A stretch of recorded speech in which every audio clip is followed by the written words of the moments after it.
Ladies and gentlemen, sorry I had to start a little bit late, but I had some things to get done. But that doesn't mean that the show isn't going to go on because it will go on. So, ladies and gentlemen, welcome to a special edition of the LeBron Fanboy Awards. It is your host, Lewis, again on the Lewis Sports Network, and I am back here with another live stream with yet another video. So, before we get started, you guys know the drill. As always, when we do on this network, we smash the like button. New subscribers that come in, they make sure they subscribe, hit that subscribe button, and make sure also that you guys are always sharing this stream. And I'm really excited to do this LeBron Fanboy Award Show. Shout out to Anthony L coming up with the categories. I truly appreciate that, brother, for coming through with that at the very last second. I had to get some things fixed up, but I'm definitely excited for this. So how is everybody doing this evening? Hope everybody is doing great. I'm going to go through the comments really quick, and then I'm going to introduce everybody. Do me a favor, everybody, make sure that your mics are off as I'm doing this, so then that way I'll be able to do that. So G-Money, just cut your mic off really quick as I go through the comment section, and then I'm going to introduce you guys, and then we're going to get started with this award show. All right. So, again, appreciate everybody who has made it. Again, apologize for being a little bit late, but definitely going to come through. So, Godzilla, if you're out there somewhere, bro, hop on. Please hop on. Hopefully you're not too late to be able to hop on. So shout out to Omar Page in the building who laughs at the thumbnail. He says he can't wait, and I apologize for making you wait a long time, but listen, the live stream has just started. Okay. He says he can't wait. Once again, Layla always showing that support. Man, let me make sure that I put the banner up. So we are good to go. There we go. And what's good, y'all? That's right. Continue to smash that like button. As Anthony L says, man. Kid Glory.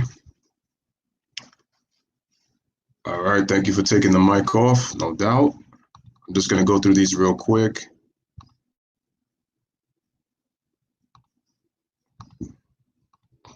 Let me just go through these and I'm going to introduce everybody. So,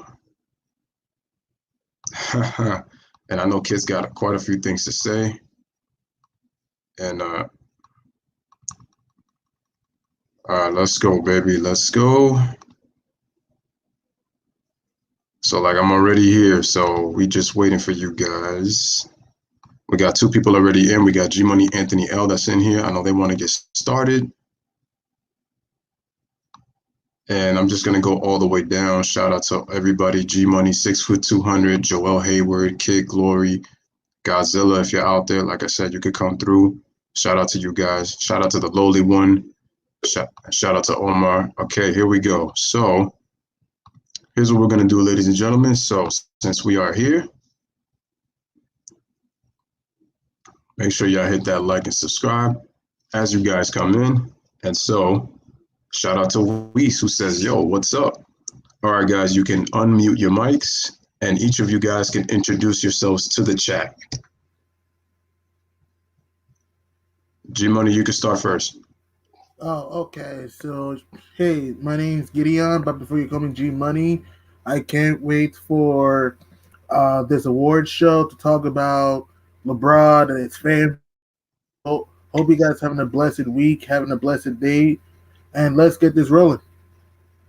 All right, man. Make sure to take the mic off, and shout out to G-Money, as always, for coming through. Kid Glory, you in? You in, kid?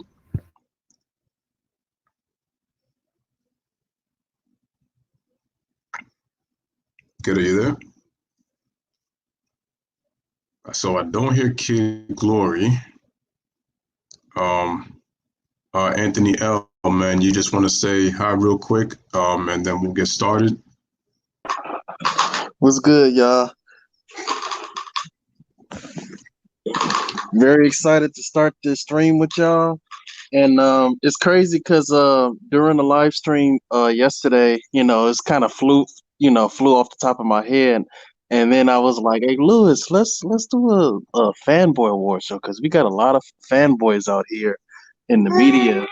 And that's my son, y'all. So if y'all hear him in the background, he's just out here wilding out. He can't wait for the show to start too. I can see that he's excited too. I see. I got you. You got him hyped. Well, ladies and gentlemen, shout out to Anthony L for the idea for this, and I can't, like I said, man, I'm excited as much as you guys.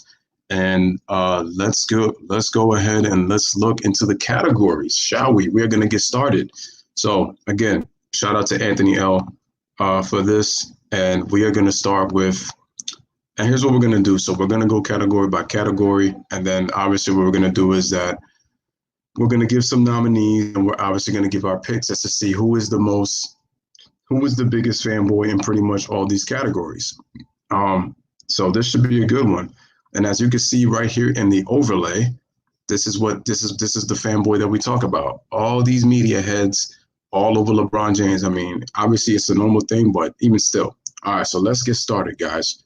And Layla, if you are out there, hopefully you can join that stream. Again, smash that like and make sure y'all subscribe to the channel. So first category, the most biased fanboy. The most biased fanboy. Okay, so what we're going to do with this one is each of us can give a name. We can give a name, and then we'll go to the people in the chat. And then we'll vote to see who is the most biased fanboy in all of the media. So G Money, I will give me one name who you think is the most biased fanboy for LeBron James in the media. In my opinion, it's Nick Wright.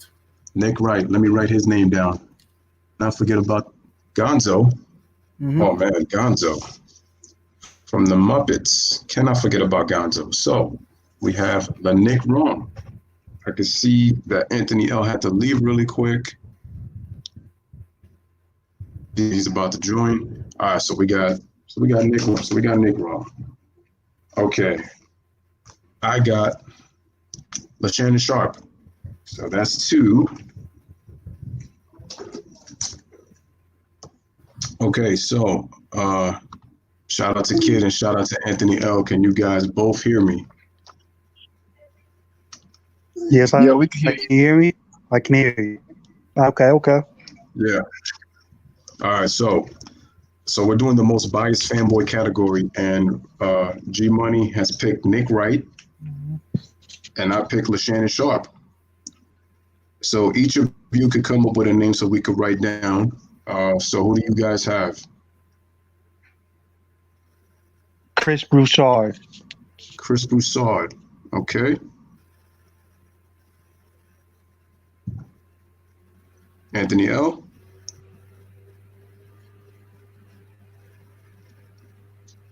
Yeah, I had Chris Broussard. Chris Broussard. Okay. Let's see who else we got. Colin Cowherd.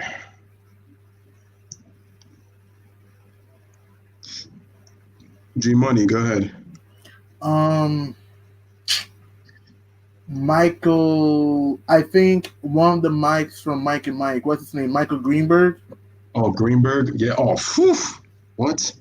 Yeah. Hey, my boy Joel said Nick Wright. Do y'all got him already? Yeah, we got him. Don't forget Richard Jefferson. Richard Jefferson. Oh, Richard Jefferson. That's right. Oh man. Hey, what about Rob Parker?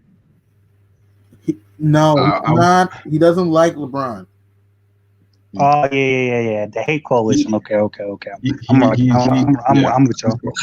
Yeah, Kendrick Perkins. Oh, Kendrick Perkins. Oh yeah, of course.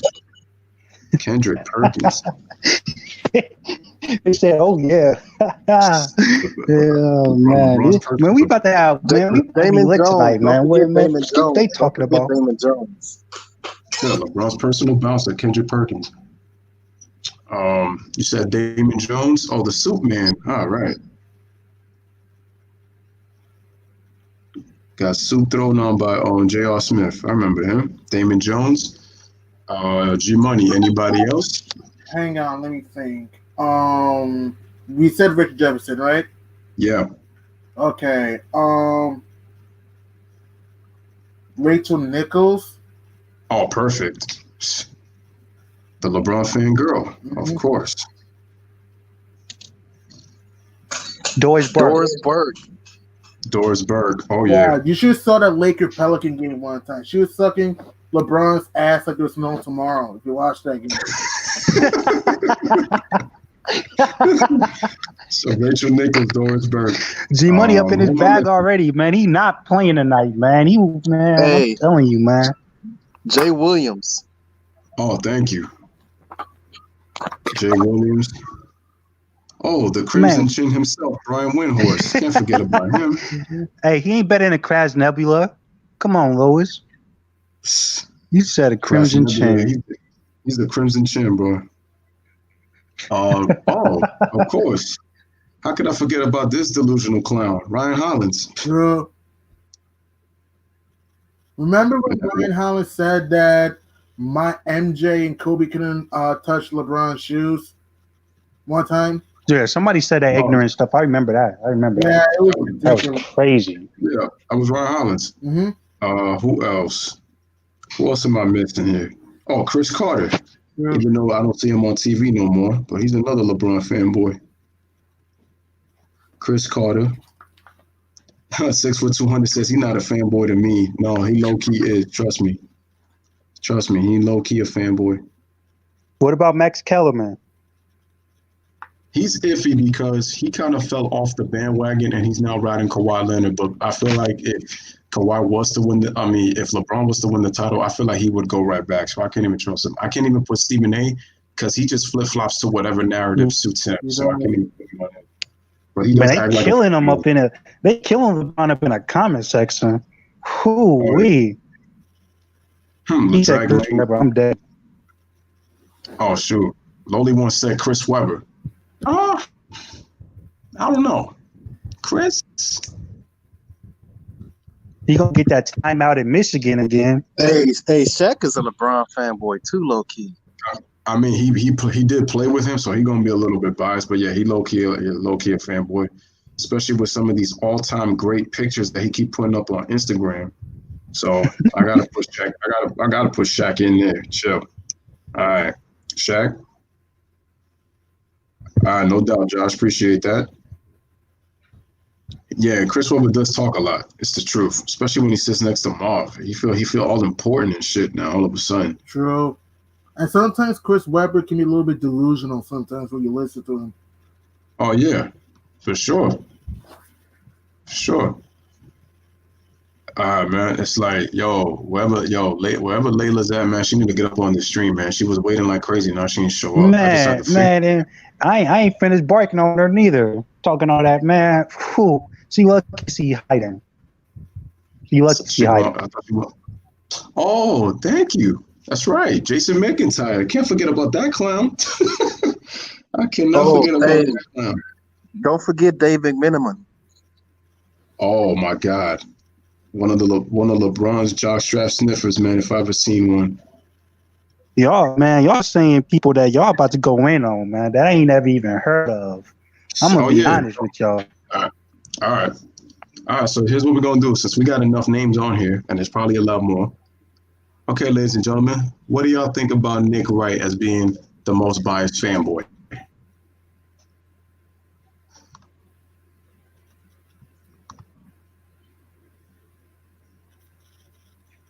I think he's at the top of no, I can't say he's at the top of the list. But he's like that top tier. He's like that top tier because that boy he be on him. He be on him more than Kim Kardashian being on Kanye West. He be on him.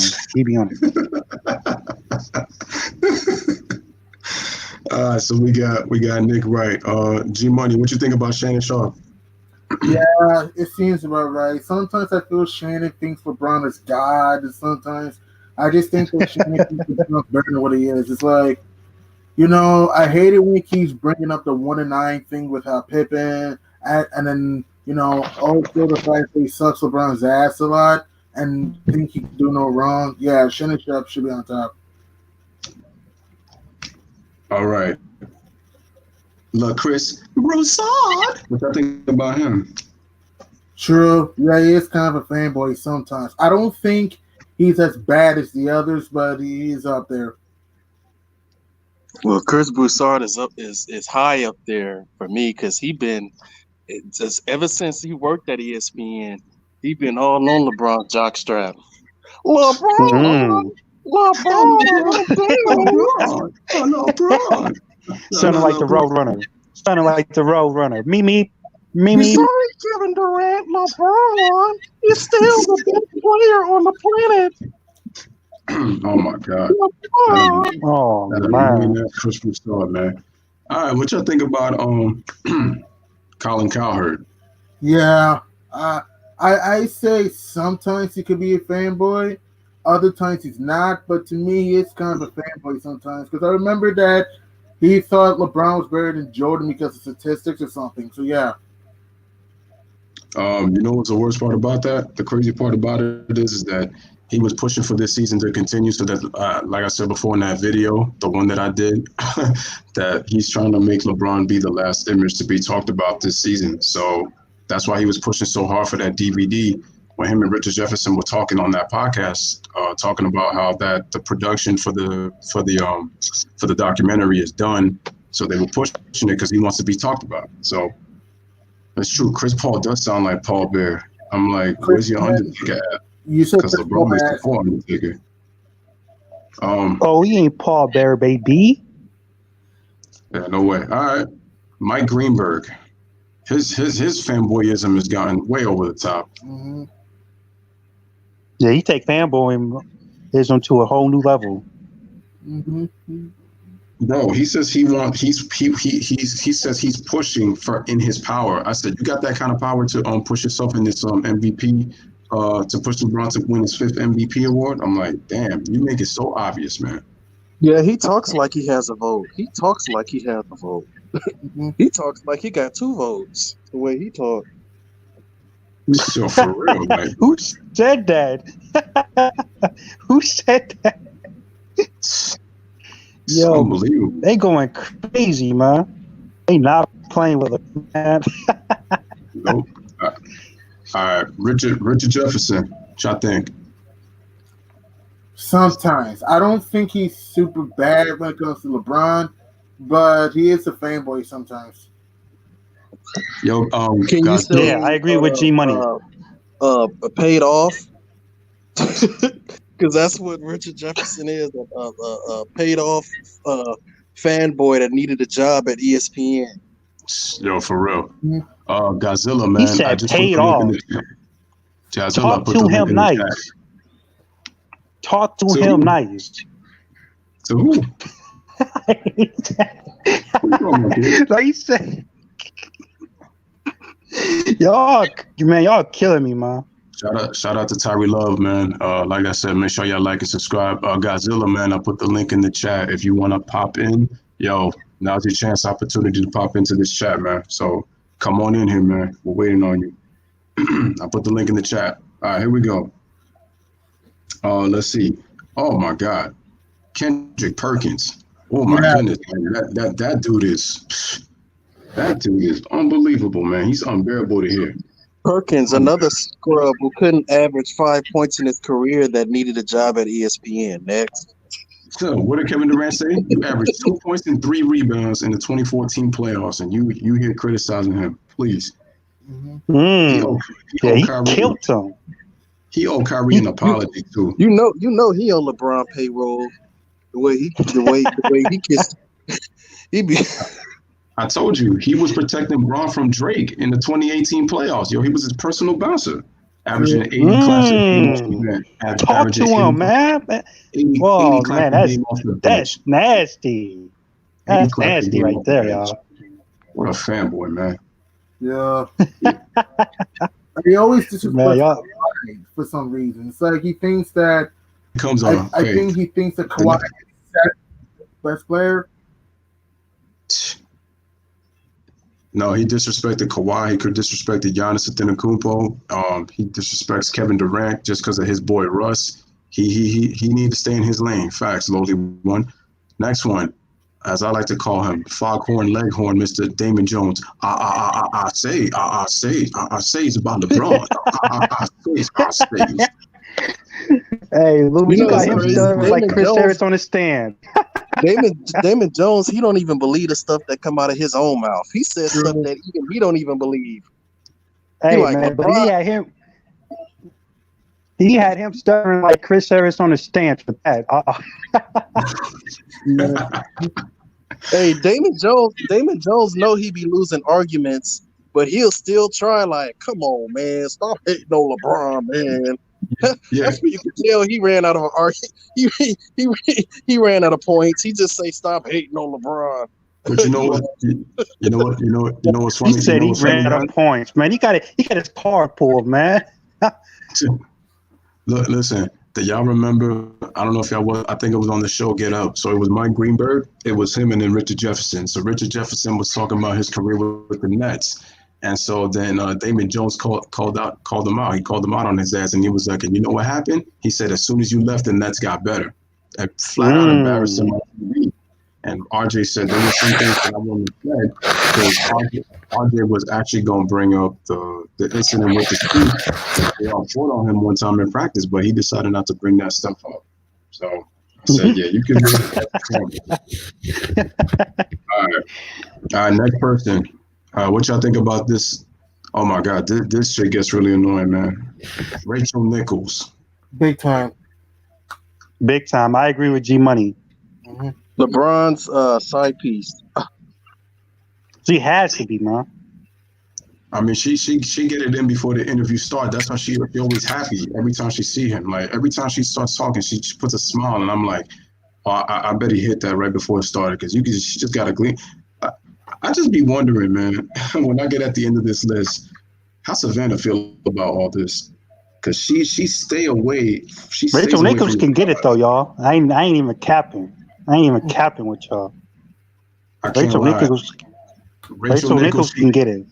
She could get it if she had a paper bag on her face. Cause without makeup, she looked nothing like she do on TV. Nothing. Oh man, that's nothing. nasty right there, man. That's nasty. You ain't got to do it like that, man. You said paper bag. Listen, man. No makeup. Mm-mm. Yeah, thank you, Tari Love. She do live with the James. Y'all notice out of the hundreds of interviews and sit downs that she did with LeBron, you notice she's never mentioned anything about his wife. Like she always mentioned Bronny or That's right. anybody else. Like, but she don't never acknowledge his wife. And she been working in broadcast for like what 20 years. So she's been around, and ever since LeBron has came into the league, I've never seen her acknowledge. She's always done interviews with LeBron in private by himself, wife never around. Like I just thought something was odd about that. Okay. Like, because you know Aisha Curry ain't having that with Steph. You know Aisha ain't letting no female reporter have no sit downs with Steph Curry by himself like that. That ain't happening. Do you guys remember? I don't know if y'all remember, but I think it was when Steph they had clinched a 73 win season, and she went to go interview him. Aisha came right out of nowhere, son, because she saw the way Roz was looking at Curry, and so she gave her that eyepiece as she kissed him on the cheek, and I'm like, yeah, she don't play that. I'm like, yep. So Steph had a smile on his face, and I'm like, yeah. So I'm like, whatever you thought you was gonna get away with, Aisha cut that shit real quick. Yeah, Curry elbowed that one, man. He missed that one. I don't know what happened with that. That was crazy. All right, next person, Doris Burke. And G Money mentioned her about that game with Zion, man. That really pissed me off when I was hearing the stuff she was talking about. Yeah. That was top notch right there. She's number one, hands down, number one. Doris Burke is a LeBron MILF. You know the MILF is the older woman that be trying to act sexy? That's Doris Burke. She's the MILF of the NBA. Oh man, you ain't gotta do it like that, Doris. Oh man. It's nasty right there, man. Next guy, Jay Williams. Somewhat, I think. Somewhat.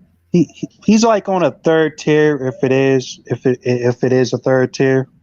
You know, he don't really be fanboying LeBron like it. A lot of He other sure these was cats. fanboy when LeBron made those China comments. He was hot. He was defending LeBron hard. Like LeBron does a lot for the community. How dare you? How dare you? He does so much for the community. And how dare you attack a black man? He's a black man, and he See, does a lot for the community. see, this is my issue with these reporters, You especially said people like respect that. and people like Jay Williams and Stephen A. They always turn it to the race card. That's what I can't stand about them too, man. I said, them dudes are just dudes be straight up phony, man. It's like it ain't even about that. Yeah. He said, he's a black man. Oh, that's Mhm. crazy. Now imagine saying that in Stephen A.'s voice. All right, next person. Oh man, the person who's been following LeBron since he was in high school, Brian Windhorse, the Crimson Chin. Yeah, he got against LeBron a lot. Yeah. He said a crimp, man. That's 48 time, man. But I agree with G Money though. I agree with G Money. So we got Yeah, that. yeah. All right, Brian cool. Windhorst is LeBron's longtime puppet. You said long time puppet, stringing him along like a puppet. The way Brian Windhorse talks about him, That's his he's whipping like, boy. oh yeah, He said, "No, man, he ain't got a man. That's oh man." He said, yo, listen, man. Listen, this guy Brian Windhorse is the type of person that if LeBron was the one that told him you could get 10 chicken McNuggets for 149, he'll come running. Oh yeah, that's right, LeBron. Yeah, of course. Like, and we have to understand that that's why LeBron is the greatest of all time. I've been following him since high school, and you have to understand that he is arguably you can make a case that he is the greatest player of all time with Michael Jordan, even though Jordan is the GOAT. Ridiculous, that man. he better Windhorse. not sound like that. He better not sound like that. He better not sound like that. Talking, man. I'll give you a free coupon to the Golden Corral if you say something nice to me. All you can eat buffet, man. Just say something nice to me, and I got you a golden ticket to the Golden Corral. All right, man. Everybody. Okay, next person. Everybody's favorite, Ryan Hollins. Oh hell yeah! I mean, the guy is like he sucks on LeBron's jock strap. Yeah, he does. Saying that, oh, MJ and Kobe can't touch LeBron's shoes. Always bringing up the Warriors and overrates Golden State. I mean, clearly he does. Like, yeah, he overrates LeBron a little bit and thinks MJ and Kobe were like has-beens and stuff. This is annoying. Yeah, I he's the agree. I ultimate. agree. He's the ultimate troll. I think he Yeah, just he's like the says stuff. ultimate Just, warrior. And also, yeah, he's Hey, y'all know how the WWE has a ultimate warrior? That's what he would be, the ultimate warrior. Ryan Hollins is one of those guys. He just says stuff controversial, so his name could trend on Twitter. uh-huh. That's what he do. And then He said, I hate on "That's Giannis a crazy." lot. Yeah. Yeah, but Ryan Hollins. It's funny. Ryan Hollins has such a big forehead, but yet got a tiny pea brain up in that head of his. And Anyway. also, He ain't got no brain. He Also, ain't got no Do we? brain. Hey, do we even remember Ryan Hollins' career? no, He got a brother. Somebody in the chat said he got a brother. No. Tyree Love says Ryan Hollins is LeBron's half brother. I agree. Oh snap! All right. Let me see. He doesn't work for Fox anymore, but Chris Carter. so somewhat for me. I'll say somewhat because he is close to Kawhi's uncle, so he's not a over the top LeBron fanboy, but he does have his moments. Oh man, I just hated the fact that he always kept talking about his brother was drafted by the Lakers. I used to hate that shit. And I'm like, we get it, Chris. We get it, man. Your brother got drafted and played for the Lakers. Okay, I got it. Some of these dudes, man, be acting like they knew people. Oh, I used to hate when he'd be like, oh, I know so and so because I was his gym coach back in high school, or I've known this person because I ate lunch with him one time at the park when he was just 5 years old. I'm like, I get it, man. You act like you know everybody. Like they probably come back on Twitter like, who the hell is this? Like, I ain't never met no Chris Carter. Probably known for somewhere, but all right, next Who person. man is this? That was Chris Carter. Yeah, I'll be asking him whose man is this. Next person, Shaq. I don't think so. No, it was Kobe. He toned it down. He toned it down. Yeah, but LeBron be ready to slap Charles Barkley when he say every time he says something about LeBron. Y'all see how Shaq be looking at Charles Barkley when Charles Barkley be criticizing LeBron? He be looking like you want to give him the back again. Like, Yeah. shut up. That's kind of true though. But Shaq and Barkley go back for years though. They never liked each other. So y'all remember when Barkley said that he questioned LeBron's competitive spirit, and Shaq got I remember that. I'll reach over this table and slap you. He said something. I remember that. They about to fight. That was like one of the few times they would go fight. That stuff was funny. I remember that.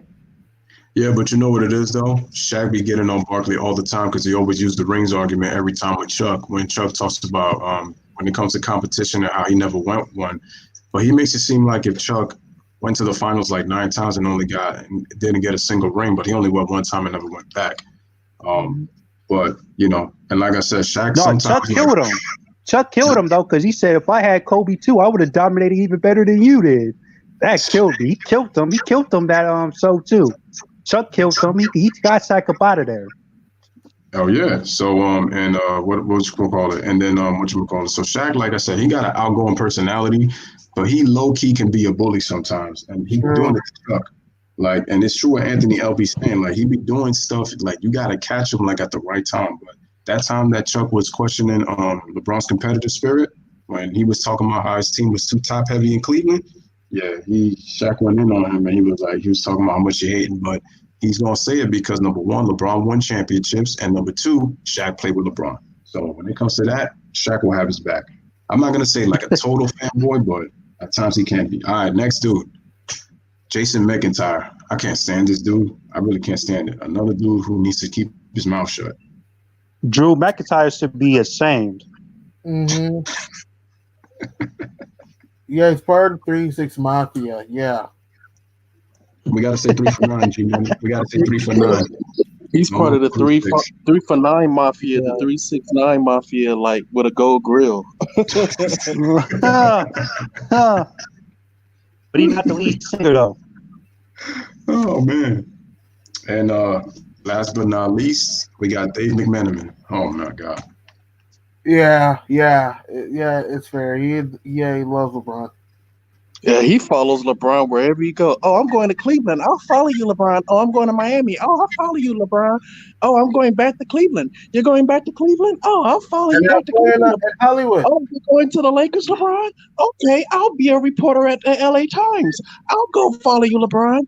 Like, damn, you follow LeBron everywhere he goes? That's his shadow right there. That's LeBron's shadow right there. He got 2 of them bad boys.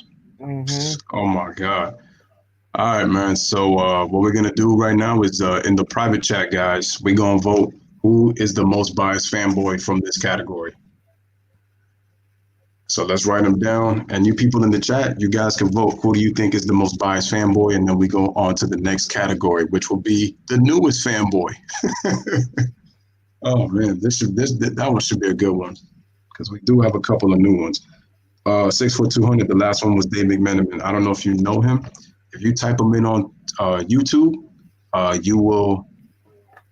If you type him in on YouTube, just type in Dave McMenamin. You'll see when he talks about LeBron. If you look at him, you'll pretty much know who he is after that. Just 2 videos and you should be good, man. 2 videos. Oh, I'm surprised I forgot to put this guy. It's just I don't see him on TV anymore. Your boy Dante Jones. God damn, I just thought about this dude. I remember that he used to stay trying to injure Kobe, man. Yeah, I couldn't stand Dante Jones. And every single time when he was with the Pacers, I couldn't stand him.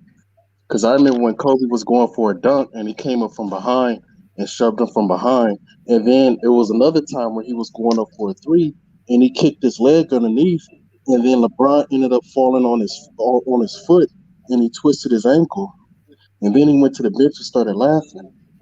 I was so mad. Yeah, like these That dudes are boy was ridiculous, man.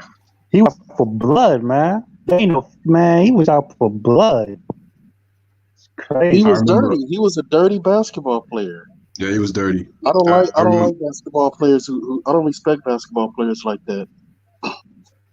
I mean, it's funny because there's quite a few guys who were dirty to Kobe in his career. I think of guys like him. I think of guys like Bruce Bowen. Like he was a good defender, but he was known to be dirty. Ray Allen didn't like him. Vince Carter didn't like him. The funny thing was You know that you Kobe. took an L when Ray Allen don't like you. Huh. You know you took an L when Ray Allen don't like you. Y'all forget? Y'all Yeah. remember Ruben Patterson? Oh, I remember him. Yeah, I remember The Kobe. Kobe, Yeah, the He was Kobe supposed to be the stopper. Kobe Yeah, stopper, yeah. yeah, yeah, I remember him. All right, yeah. so people in the chat are kind of saying Shannon Sharp. That was kind of my vote for the fact that this dude got LeBron jerseys. The fact that this guy got about 6 or 7 of them in the back of his locker, even as he's quarantined, which means that he just can't rest. He want to see more LeBron. I always keep saying me and Bron talk.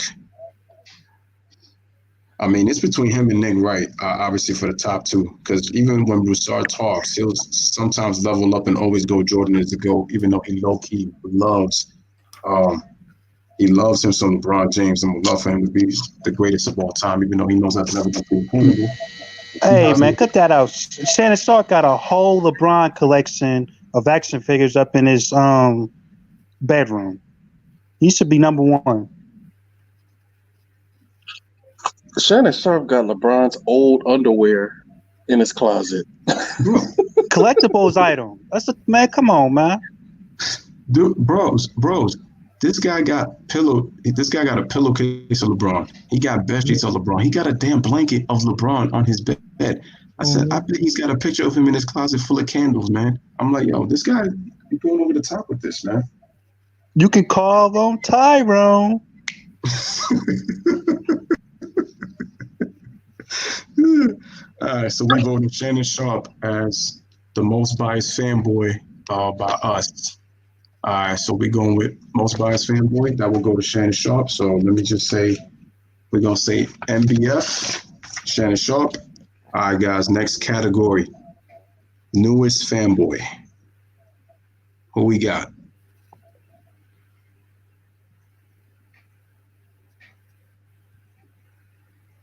Anybody can start. I would say it's between Kendrick Perkins and Richard Jefferson because they've only been in media for like a couple of years now. You know what I mean? So they're the newest ones. Yeah, same I here. just I thought agree. maybe it's between the two. Isaiah Thomas. Oh yeah, I forgot about it. I forgot about him. That's right. But he's not really a new fanboy. He kind of been a fanboy for a minute now. Yeah. No, he been changing though. He been changing. So y'all, I think y'all should put him on the list anyway. The thing with Isaiah is tricky with him. Oh yeah, Chris Haynes. That's true because he really hadn't been covering for a while, so he's kind of new too. So Chris Haynes, forgot about him. No, the thing with Isaiah is that he'll kind of get on Jordan for the fact he really just doesn't like him, and the fact that number one, Isaiah's from Chicago, and so yeah, Greeny's kind of new.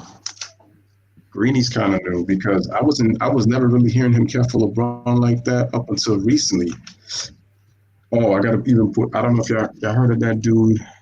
I forgot. He's on the jump. I think his name is Jorge. Mm-hmm.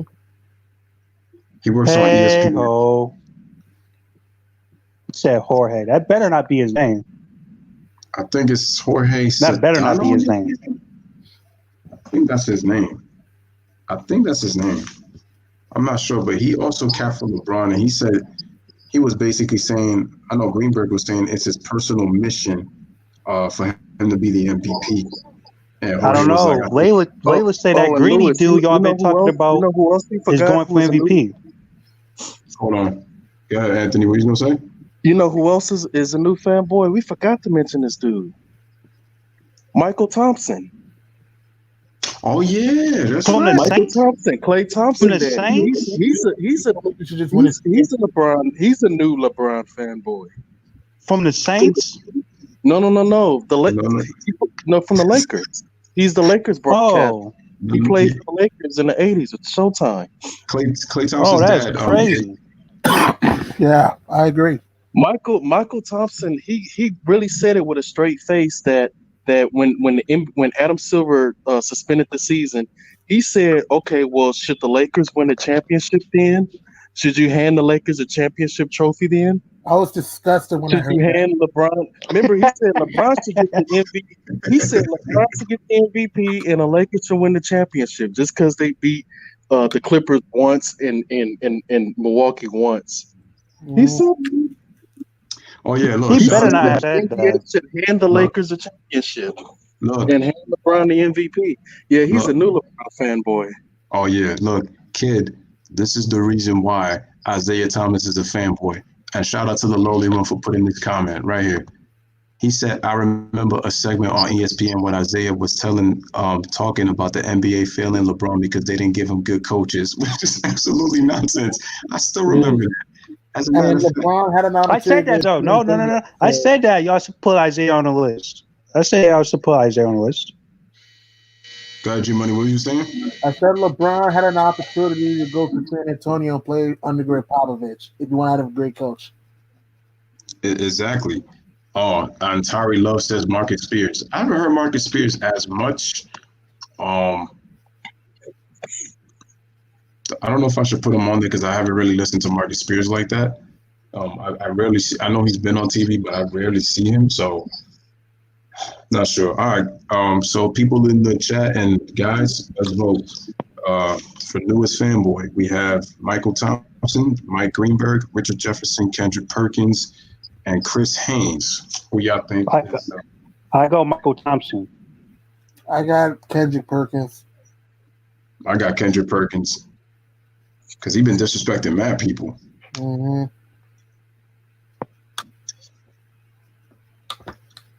Layla, what's good? Hop on the chat. Man, what's he doing, man? Yeah. She's running from the smoke. Running. Layla, hop on the chat, man. She promised that should be on the streams more. So what you would call it? So do you guys agree that Kendrick Perkins gets the vote for newest fanboy? I can agree. Mm-hmm. Okay, newest fanboy award goes to Kendrick Perkins. That's not a bad pick anyway. I know LeBron is paying them checks. He is paying them checks. And Russ is supposed to be your boy, whatever, son, because he disrespects James Harden too. Next category. The most loyal fanboy. The most loyal fanboy. Okay. This one's going to be interesting. Dang, Shannon Sharp might win 2 awards. Yeah. Just scrap this whole thing up, Lewis. Yeah, give it to Shannon Sharp. It's true because you know why? The reason I would go with Sharp also is because even during quarantine, Nick Wright has only been talking about football. It's only when they get the chance to talk basketball is when he'll cap for LeBron. But it's true. Shannon Sharp, most loyal fanboy will go to Shannon Sharp. I mean, the guy's got jerseys, pillow blankets. I mean, what else can you say? Talking about Savannah and the kids, I mean, they could be talking about golf and Tiger Woods and LeBron, and Shannon Sharp would find some way to slide LeBron's name in the discussion when they talking about golf. I'm like, wait a minute, ain't we talking about golf here? Where did LeBron come from? Oh, shout out to Tari Love. We forgot about this dude. He used to be the GM of the Suns. This guy Amin, who's always on the jump.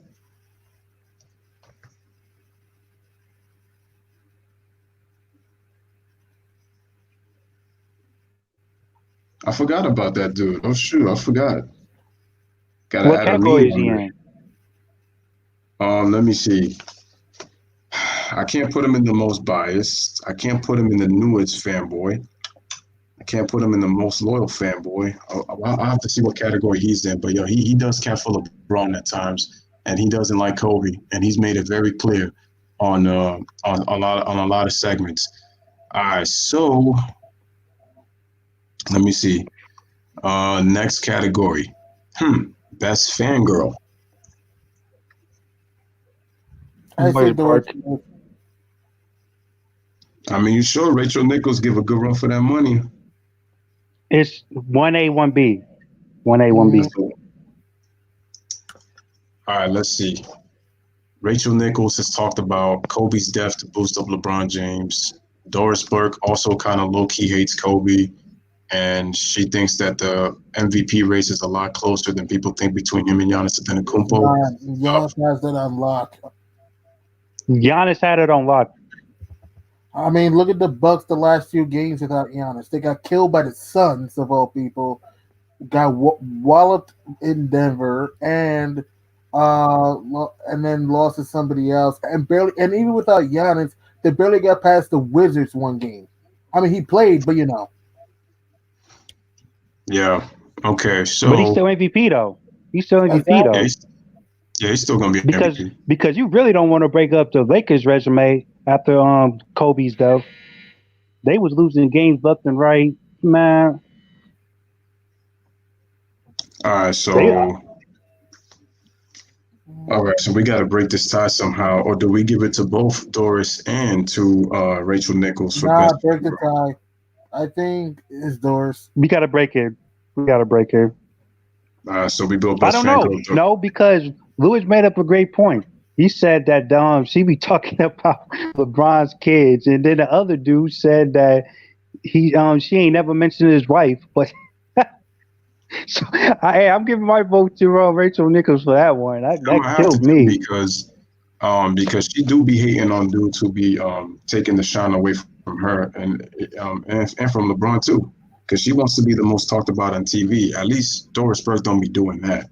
So I'm going with Rachel Nichols for best fangirl because she be taking her stuff way over the top, and she makes it obvious with her fangirlism, like so obvious on every segment talking about LeBron James. It's utterly ridiculous. So I'm gonna go with Rachel Nichols for best fangirl. I would have gave it to Doris Burke, but Rachel be taking She it be way. looking all up in LeBron's eyes too, like Chrissy and Yandy. Telling you. All right, so here we go. Let's go. Next category. Next category. Okay. All right. This is a poll. All right. Shout out to Anthony L for this one. So this is a poll. Who is the worst network when it comes to LeBron in terms of the best fanboy network? ESPN. ESPN or ESPN. Fox Sports? ESPN. Yeah, I would say ESPN as well. All right. So ESPN wins Fanboy Network. Wait, let me make sure I see that. Best Fanboy Network, yeah. Best Fanboy Network, ESPN. Best Fanboy Network, ESPN. All right. Lowly one says ESPN easy. All right, that's it. All right, so you guys won that one. That was on an easy one. All right, here we go. Next one. Wow, we have most ridiculous fanboy. It's a good one. It's a good one. Most ridiculous fanboy. Make sure you guys are smashing that like button and hitting that subscribe as well. Let's see. Exactly. LeBron James is practically his network. Yeah, so ESPN should have won that. All right. Most ridiculous fanboy. Let's see. Nick Wright makes outrageous takes. I say Nick Wright. Nick Wright. Who's clapping in the background? I hope somebody clapping. Not sure. So you guys are in agreement. Most ridiculous fanboy is Nick. All right, cool. Yes. Nick Wright. Nick Wright, most ridiculous fanboy.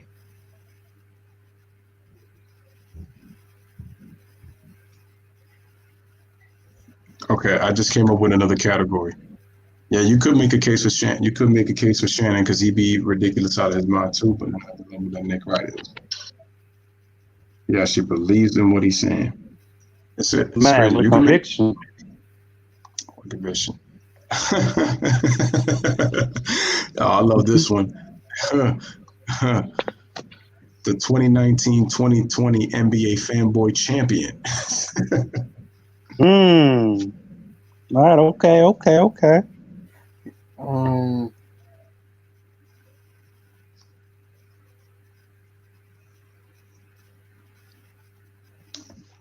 Who is the NBA champion of fanboys, of LeBron fanboys?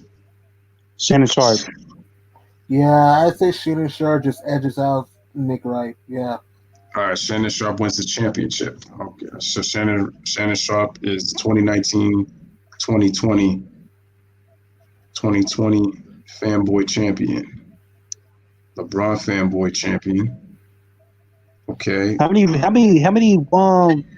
awards did he win? It seemed like Shannon Sharp had the majority of them. Shannon Sharp has 3. Mm-hmm. 2019 fanboy champ. Shannon Sharp. Okay. I got a category of my own. Most improved fanboy. Kendrick Perkins. Kendrick Perkins. All right, most improved fanboy will go to Kendrick Perkins.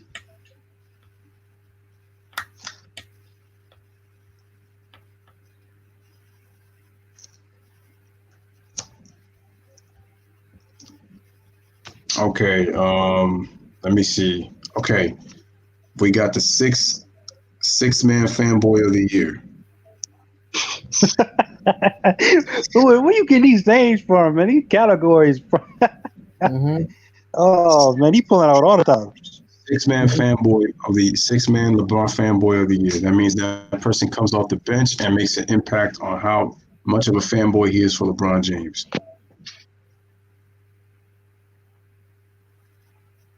It don't matter if he comes off the bench, you could probably start him. Six-man fanboy of the year for LeBron James.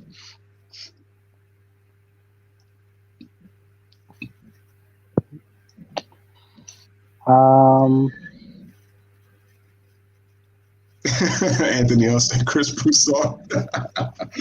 He would be in the category. That's why I say that's why I say Yeah. because that boy come in and drop 30 man out the gate.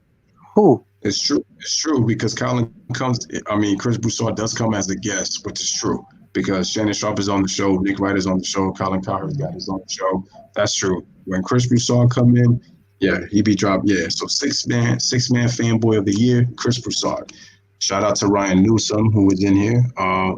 Appreciate you. Don't know if you're subscribed to the channel, but make sure you subscribe to the channel. Anthony Rose at ESPN. You can make a case for that too. But I'm gonna go with Chris Broussard. Chris Broussard. Yeah, That's funny. All right, so we got most improved fanboy, six-man fanboy. Let's see. Hey, would defensive LeBron fanboy be a award, or is that a reach? No. Defensive fanboy of the year. That's a good one. See, kid, I ain't the only one making crazy ones. Defensive fanboy of the year. I like it. Did you hear that, chat? Defensive fanboy of the year. Defensive fanboy. That means they make more first-team defenses than LeBron James does with the way they cap for him with excuses. All right. It's a LeBron fanboy of the year. I like it. That was a good one, kid. And shout out to Ryan Newsom who mentioned Chris Broussard. Again, guys, smash the like button, hit that subscribe button. Make sure y'all sharing this stream. Damn. I say Nick Wright. Yeah, same. Hmm. Damn, no, the chat is putting in some good ones though. Anthony L Yeah, said they Jay are. Williams. I mean, that China situation. I mean, I could even go Stephen A. Smith. He flip flops, but the way he defended LeBron this season, you can make a case he's defensive player of the year for LeBron. Nick Wright. I might go with Stephen A. Smith. Like I I might might have go to. with Yeah. I'm gonna go Williams. with That's Stephen A. Smith too. Nick Wright, defensive player of the year. Nick Wright. G Money, who you got? I say a little bit of Nick Wright myself because the guy does try to use stats to back up his argument with LeBron. Yeah, And like it does make. so. Go ahead. No. Go ahead. No, you were saying something. Oh no, I was gonna say he probably makes the most excuses probably out of any fanboy that's in the running for defensive player of the That's year. gonna be the next category, Lewis. The most excused LeBron fanboy. Most excuses. This will be the next category. All right, so defensive LeBron fanboy of the year. Y'all going with Nick Wright? Yeah, I can agree with that. Yeah. All right, so Nick Wright wins defensive fanboy, LeBron fanboy of the year. Because I mean, I would. Anthony L said Jay Williams is the enforcer. Damn, that's hard, man. He said that's hard, man. Oh, I started all sad about it. I think Nick Wright is gonna have to share the trophy with Jay Williams on this one.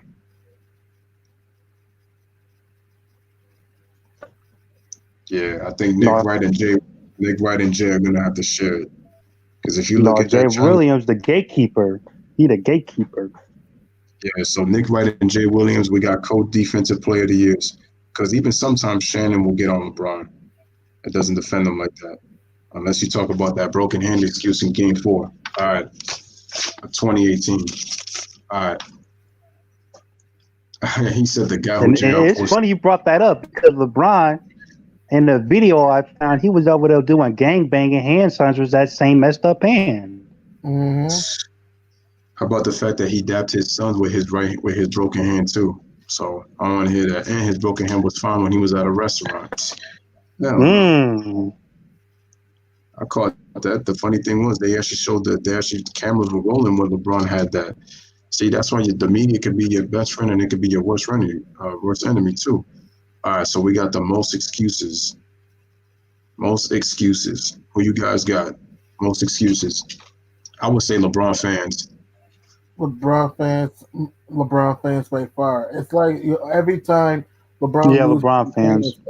He lost to the Warriors or the Spurs or all that, and it's like it's like the 2018 run, for example. I understand LeBron had a very good run, but you also need to consider, like you said, Lewis, it was kind of overrated because look at the competition that he went up against before he faced Golden State. I mean, an Indiana team that was okay, but nobody thought was going to make the playoffs before that year. A Toronto team that was overrated, and then you have a Boston team in the conference final that didn't even have Kyrie and Hayward, and yet people say, "Oh, his team was bad." His team, I'm not saying it was great in 2018, but it was not that bad, okay? Because Kevin Love, people forget, was a former, you can argue, superstar in Minnesota. He's not a superstar now, but I'm just saying in Minnesota, you could say he was a superstar.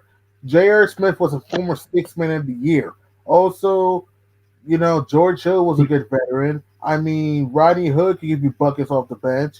Jordan Clarkson, people forget how good he was on the Lakers, though. He could give you 15 to 20 a night. I mean, and Larry Nance, who to give you energy, had that vicious jam on KD the year before. So I'm just saying that, yes. Don't forget G-Money. He had Jeff Green, too. Throw that up in there. Jeff Green was very underrated, though, in his prime. So, yes, I know the Cavs were not great in 2018, but that was not a bad team that people think it was, though, because it's been worse teams in the finals, okay? Mm-hmm. Yeah, right.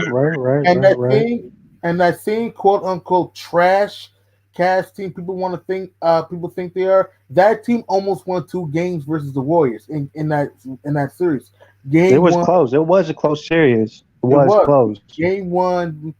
George Hill missed a free throw, which nobody talks about. That would have won the game. And then Jr. forgets to score. And then game 3, they were up 13 in that game, and then KD went off. So it's like, Cleveland was right there. It could have easily been a 2-2 series after 4 games, though. Easy could have been. And who knows how Easily. the series would have been. Saying that the 2018 Cavs were the worst finals team ever is so ridiculous. Like, come on. The 0-2 and 0-3 Nets. I mean, the 0-1 Sixers. The 99 Knicks.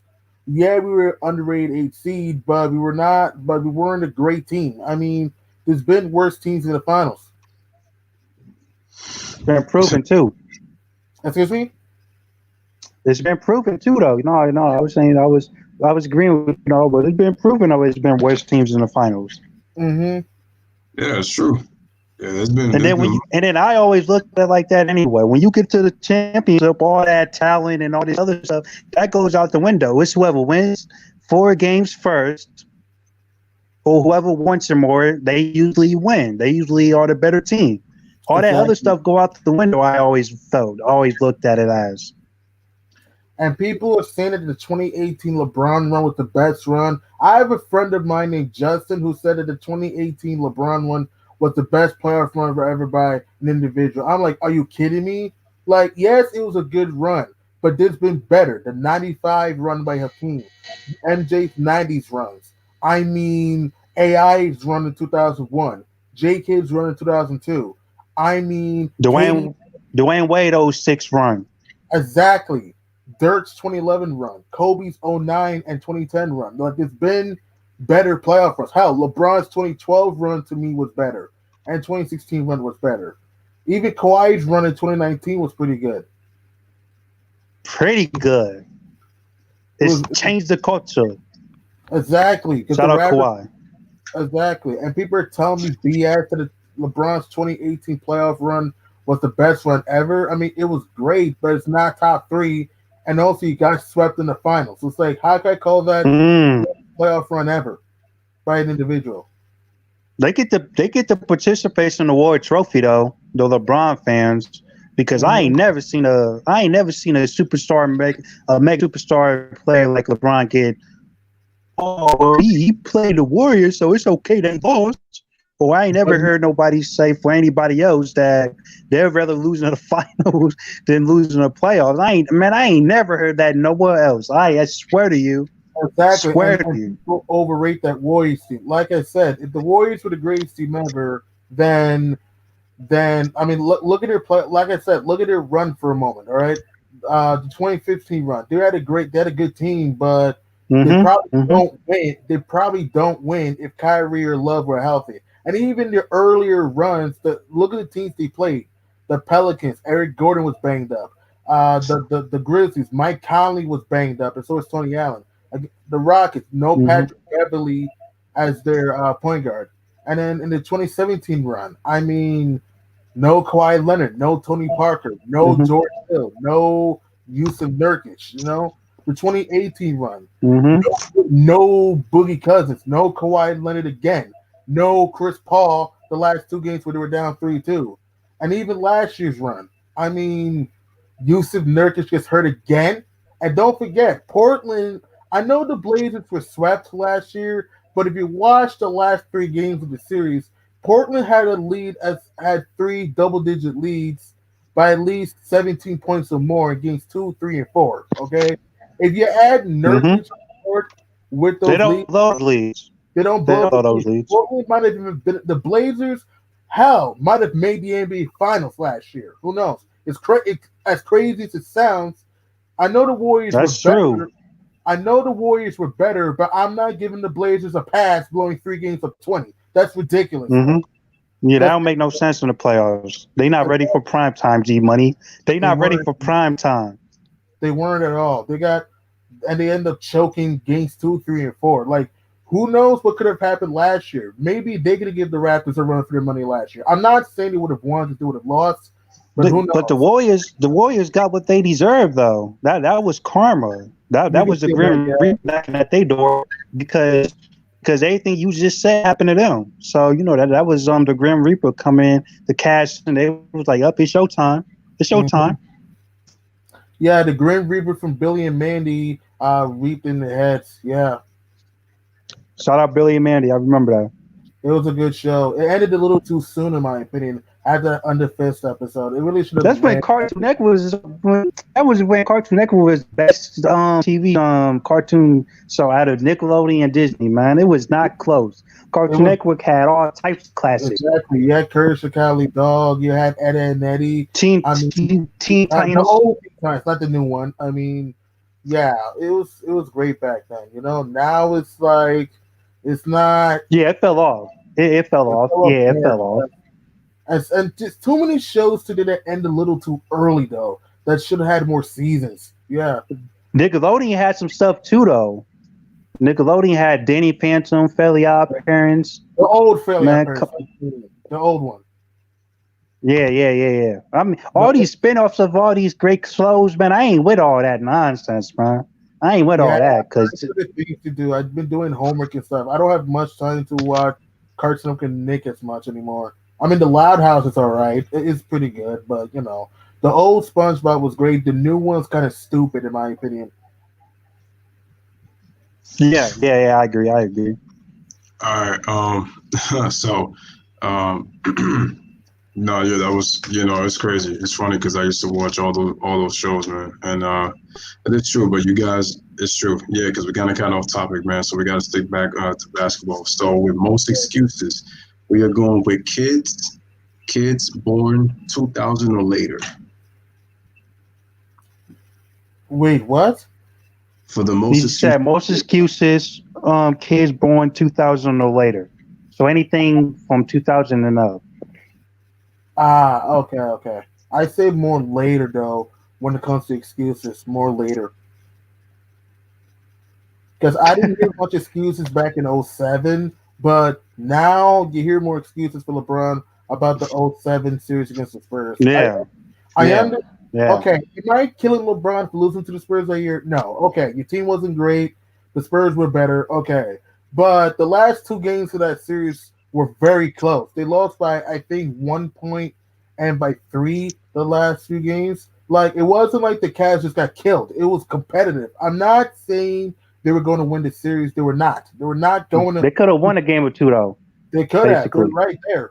And again, LeBron had a very good '07 run, but he had a shitty '07 finals. So it's like, I can't give him a pass for him getting killed, losing not winning a game though. Because MJ averaged like 40 something against Boston in 1986. So hey, against the legendary Boston team. Don't forget. exactly. Don't forget. And they were like number one ranked defense. Mm. And hell, AI can win a game versus the Kobe and Shaq Lakers in 2001. That Philly had no business winning a game in that series. They had no business to. And they AI said he was not going out like that. He said, man, Skip put up. He said, Skip put everybody else talking about. He is not going out like that. And that was on the Lakers' home floor. They never lost a home game at that point. They lose a home game. Did you see the way they walloped the three West teams, the Blazers, the Kings, and especially the Spurs? Like the Lakers took their soul. It was like, it was like the Sixers Lakers was like David versus Goliath. Except Goliath ended up winning, but Philly had no business, like I said, winning a game. Period. Especially in LA. They were down I remember that game. They were down 13 to start that game. They were getting their ass routed, and then they battled back and AI. It's like I'm not, and people cannot tell me. People should not tell me blasphemy that the '07 Spurs are better than the '01 Lakers. Don't tell me. People should not tell me that. All right, the '01 Lakers to me, you can argue had the best playoff run by a team. You can argue that though. Yeah, you can. Because that team was dominant. And don't forget, the '01 Lakers did not even lose on the road in the playoffs that year. Layla's trying to All come right. on. Layla's trying to come Yeah, on, no, Lewis. I told her to let me know when she comes back on so that she could get in. Damn, man, I was like, she missed it, man, because it was like we covered on a lot. We got a lot of awards. Trying to see which other ones that I could come with. So we got most excuses from the LeBron fanboys. We got kids from 2000, and I had to put Damon Jones because he always pushes the narrative that LeBron doesn't have enough help. It's annoying. It's like you can't tell me Chris Bosh, Dwayne Wade, Kevin Love, Kyrie Irving, J.R. Smith, Iman Shumpert, Trisha Thompson. I mean, it's not help. I mean, come on. Mike Miller, Sheen Battier, Ray Allen. That's a whole lot of help. Mario Summers, come on. Man, if Jordan had any of, man, I'm telling you, man. Whew, man, Yeah. if he had any of those, man, I'm telling you, his stats would be even more crazy. I'm telling you. Mm-hmm. All right. Coach LeBron fanboy of the year. That's a That good would be one. the person that continues to try to push the narrative of LeBron being the greatest player of all time with excuses as well when he doesn't win. Coach LeBron fanboy of the year. Who can that be? Um, what do you think, kid? I have a few actually for this one.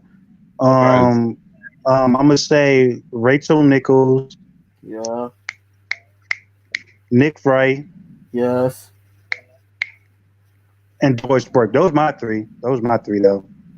Doris But Burke, Rachel Nichols, and Nick Wright. Me, Shannon Sharp, Nick Wright, and yeah, Doris Burke. Yeah, I agree. Doris Burke. Okay, when other Thomas says Nick wrong, Ryan Newsom says, my God, look at the roster before LeBron traded most of his team with D Wade in 2018.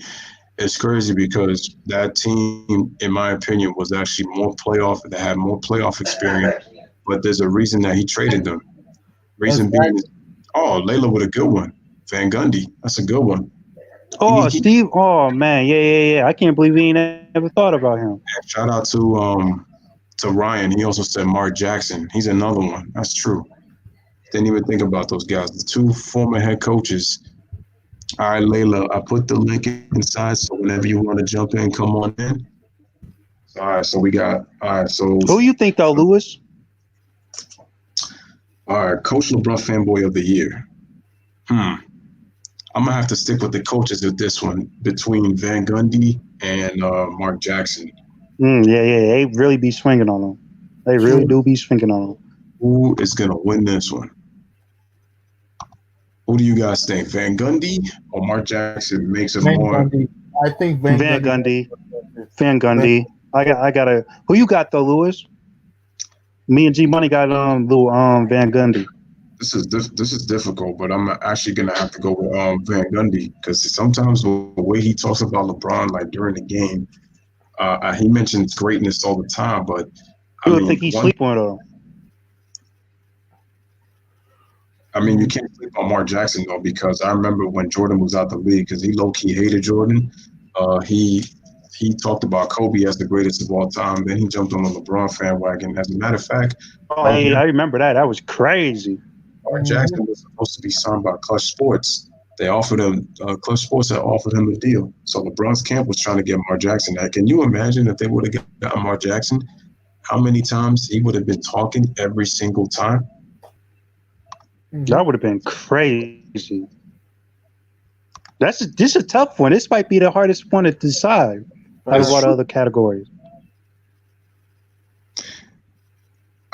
This is tough. It's true. This is really tough. I have to go with lowly one because there are moments where Van Gundy's. Lewis says, Lewis, what was that Heat assistant coach name that left and coached the Grizzlies? David Fizdale. Oh, Fizdale? Mm-hmm. Fizdale? He a LeBron? What? That's crazy. I don't think so, but he did used to be an assistant coach in Miami, but then he went to Memphis for a year or two, and then he ended up being a Knicks head coach, and then now he's fired and all that. So yeah. Okay. So we got David Fizdale. Okay. I Let don't me. think he's a fanboy though. I don't think so. He's kind of difficult for me to say that he's a fanboy. Damn. Louis. That should be the next category. The most, like halfway in between fanboy, like So the border fanboy or not a fan. This should be the next category. so we got borderline tweener fanboy. That should be the next one. So for the coach, damn man, whew, it's crazy though. Mark Jackson will jump from superstar to superstar, and Van Gundy, even though he could be biased. Oh, my man Anthony L said Jawan Howard too. Damn, I didn't even think about him. That's right. He He coached used to play LeBron. for the Heat, right? He coached the Heat. He coached the Heat, I think. No, he didn't. He was not the head coach, but he was an assistant, I think. He was an assistant. Man, Anthony L said he almost fought Lance Stevenson over LeBron. Oh man, it's getting crazy out in these streets, y'all. All right, so this is going to Jawan. All right, it's going to Jawan Howard. So he just made a surprise entrant for Coach LeBron fanboy. Anybody fighting another player for LeBron? I gotta give it to him. That's automatic W. All right, that's an automatic. So Jawan Howard, my boy, you are going to be Coach LeBron fanboy of the year. Mm-hmm. Surprise. All right, so Kid Glory said borderline / tweener LeBron fanboy, which means he could be, but then he's not at the same time. So who we got with that one? Like a person who's like somewhat objective when it comes to LeBron. But then we'll still come back and then be biased at the same time. So there's quite a few of them. Hang on. I think what do you think? You think Jason McIntyre should be on that list? What do you think? No, he's completely biased. So me?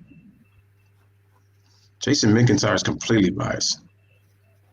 I was gonna say Colin Cowherd. Yeah. That's a good one. Colin Cowherd's a good one. Celebrity fanboy category. Oh, that's a good one. Oh, that's another good one. Yeah, that's gonna be the next one though, Louis. That's gonna be the next one. Yeah. Ryan Newsom said Chris Paul. I don't. I mean, who said that? He's his banana boat. Ryan. That's his banana boat buddy. So that's that's. Hey, no, we're not even in that category though. Oh shoot. Okay, that could be the next one after that one. Hey, so we got two back to back then. All right, okay. Man, we killing them. So man, we over there sidetracking the categories now. That's crazy. All right. Chris Paul, that's funny. That's true. Let me see. So we got Colin Cowherd. Tari says Rihanna. Okay. Oh, she could be the celebrity Jay-Z. fanboy one. Okay, Jay-Z. That's true. Then I was gonna say Kevin Hart, but he's honestly more objective, so I can't put him. Yeah. Oh, Snoop Dogg. I gotta put him. Yeah, he's a Laker fan though, so yeah. He is, but he be capping for LeBron like crazy though. True. He caps for him like crazy. Oh, Lil Wayne, that's a fact. Thank you, Juanetta. Oh yeah. Such a LeBron fanboy is that dude. All right, but we gotta He's figure supposed out. to be from New Orleans. Exactly. Supposed to be from New Orleans. We gotta figure out this borderline tweener the fanboy. I think we might have to give it to Colin Cowherd because. Yeah. Oh yeah, Beyonce. That's another one. Yep, she's another one. Mm-hmm. All right, so Colin Cowherd will win the borderline tweener fanboy because even when because there be times where he'll go hard on LeBron too, where he'll talk about his lack of leadership. I know he did it last year. All right, next category. We got the celebrity fanboy. Celebrity fanboys. We got Rihanna, we got Beyonce, we got Snoop Dogg, Lil Wayne, and we got Jay-Z. Celebrity fanboy of the year. Out of all those people you named, Lil Wayne knows sports though. I give him that. He knows sports. But I pick Lil Wayne. I'm gonna say Lil Wayne. I think Snoop Dogg a little bit. especially with the way Shannon Sharp be capping for Lil Wayne when Lil Wayne be saying that LeBron is he be trying to say LeBron is the GOAT. He the same dude that gives Skip his Drip Bayless chain that he always wears on Fridays. But he'll still say that LeBron is the greatest. But Lil Wayne made a whole song about Kobe, though. I'm gonna just leave it at that. True. That is true. I He mean, I might. said, and it goes like this, y'all. He said, I'm the greatest on a verse, and he's the greatest on a court. That was nasty. Oh, that's crazy, Lil Wayne. That was fire though, but he said that. I might have to give it to Rihanna because the way she talks about LeBron, you think she want to get it with him. So, hey, Lewis, we ain't getting him for rouse, man. He talk about. He said, "Get it with him." That's funny. Yeah, Rihanna do be all on LeBron though. the reason being is because what you would call it. I mean, yeah, you can make a case on Jay-Z too, but what you would call it. But it's because I mean, I remember that thing where KD was at the finals in 2017, and the media was making a whole big deal. I think he shot the ball right in front of Rihanna's face, and I saw Rihanna. She had a little LeBron jersey, had her tongue all out, and I'm like, yeah. He was just like, I'm just a fan. I'm like, yes. I'm like, you know, you want some LeBron. And like I said, I just want to know how Savannah feeling about all this though, because she's not even in the limelight like that. You got all these paparazzi, buck dancing, no good fanboys and fangirls in the media capping for another man when he got a family. It's crazy. It's crazy out here, Lewis, man. It's crazy out here. Yeah, it's crazy. So I'm gonna give the celebrity fanboy award to Rihanna, just because she be low key thirsty on him too.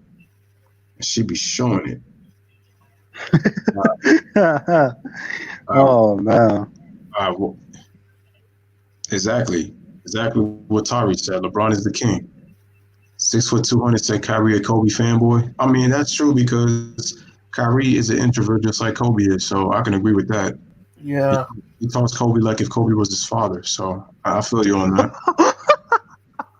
Oh man, that was a bar. That was crazy. That would have been crazy. It's the truth. It's the truth. If you listen to Kyrie talk about Kobe, he talk to him like if he was his father. And the funny thing is, when they asked him, was like LeBron like a father figure to him, he shook his head and was all confused at what the reporter was saying. Like, father figure. Father figure. He's like, nah, I have a dad. That told me that he low-key wasn't feeling LeBron, even though they want to make it seem like they're good friends. But I know he don't low-key don't like him. All right, so what was the next category? Let me see. Oh, yeah, Shannon is thirsty. Yeah, you Yeah. think he wants some LeBron punch or something, man. I know we're doing a LeBron fanboy thing, but when can we do a LeBron hater thing? That's gonna be even crazier. It's gonna be even crazier. That that would be it. That would be the next show. Yeah, I bet all the fanboys would come on that one and be like, "Yeah, y'all all LeBron haters." We're gonna have to come up with the categories for that one. So I might have to make a LeBron hate show as well, just to see who would actually show up. I bet it will come trolling with full of them.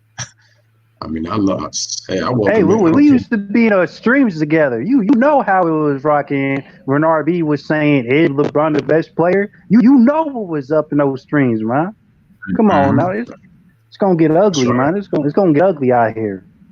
Oh yeah, it is gonna get ugly. All right, what was the next song? What was the next one? So we had celebrity, we had the borderline tweener. Wait, what did we say? Hold on, we got the coach, we got the borderline, we got celebrity. Let me see, I'm trying to think of something else. I doubt this. Rookie of the LeBron year, I guess. That's a good one. No, that's good. That's good. I like that. I'm working with that. But the rookie one is kind of like saying newest fanboy though. Yeah. Yeah, no, that rookie's kind of like. Yeah. I was working with that one. I like that one.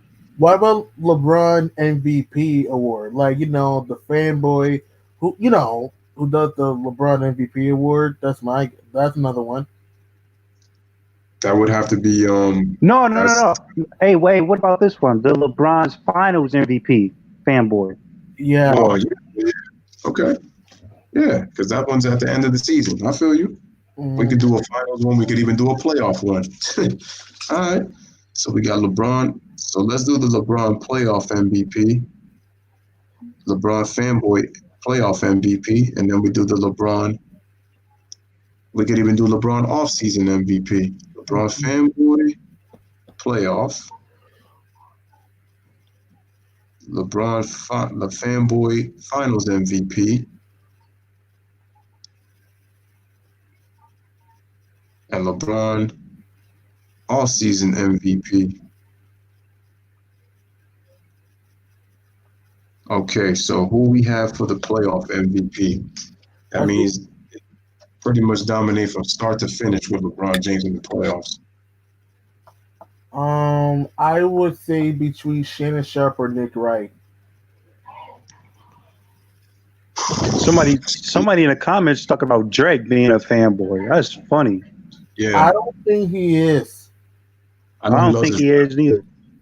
He loves his rappers. I mean, he did make us. He did with a couple of artists did make a song about LeBron called Forever. That came out 2010. That was fire though.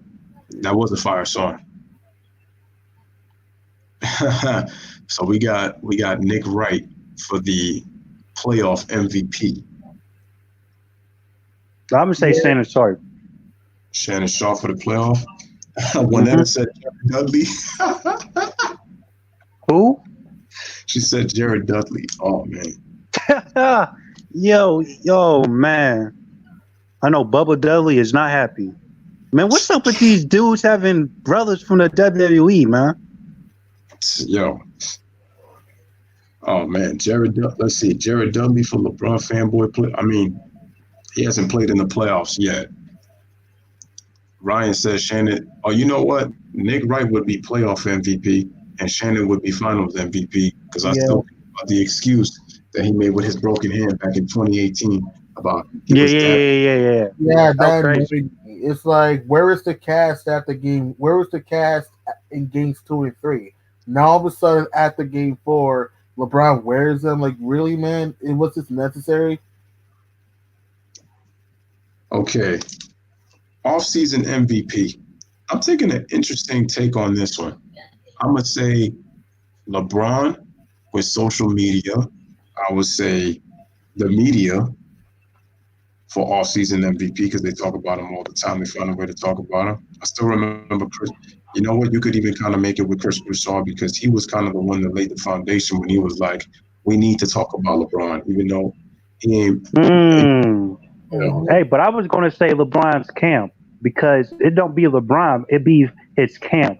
And if you think about the people involved with his camp, that it just don't add up. That's what I would say for off-season MVP. Okay, so LeBron's camp for off-season MVP, Chris Broussard for playoff MVP, and Shannon Sharp for finals MVP. Shay Sharp about to win a record 5th of the night. Future Fanboy Hall of Famer. First ballot. You know what? Well, you know what? We're going to have to put the 2020 class of the Fanboy Hall of Fame. So off-season MVP will go to Clutch Sports. So Clutch Sports, Shannon Sharp finals MVP. And Chris Broussard should win playoff MVP because he was the one that said, we got to talk about LeBron. We need to talk about LeBron because the playoffs need LeBron. We miss LeBron. Hey, Lewis, but RB's impression of Chris Broussard will kill me right now. He'll be going in on that boy. I'd be killing. I'd kill him every time like this. That would be some funny stuff. Anthony L says undisputed. 6'2", 200 says Rich Paul. They got some good ones in the chat though. Yeah, I know. She said ticket This TV is another good category because there's so many to choose from. That's true. We got first take. First take. That's another good one. You can make a case that social media is the MVP. Number one, when LeBron, every time he goes on, whether he's on TikTok, drinking wine, his Instagram, Instagram, Twitter, Facebook, Mhm. when he's on YouTube, Taco Tuesday. He just did that today. When I Yeah, he was did. killing up, man. Not to change the topic or anything, but have you heard a show called Game of Zones? Yeah, That's I on have. Bleacher Report. Yeah, I heard of it. Yeah, what do you think of it? I I don't mean, it's like it. cool. It's all right. I really Yeah. don't watch it that much, to be honest with you. I've seen it though. I've seen a couple of takes though. I know they're trying to take the copying off of Game of Thrones, but Mhm. I don't really watch it as much. I don't really pay attention to it that much, honestly.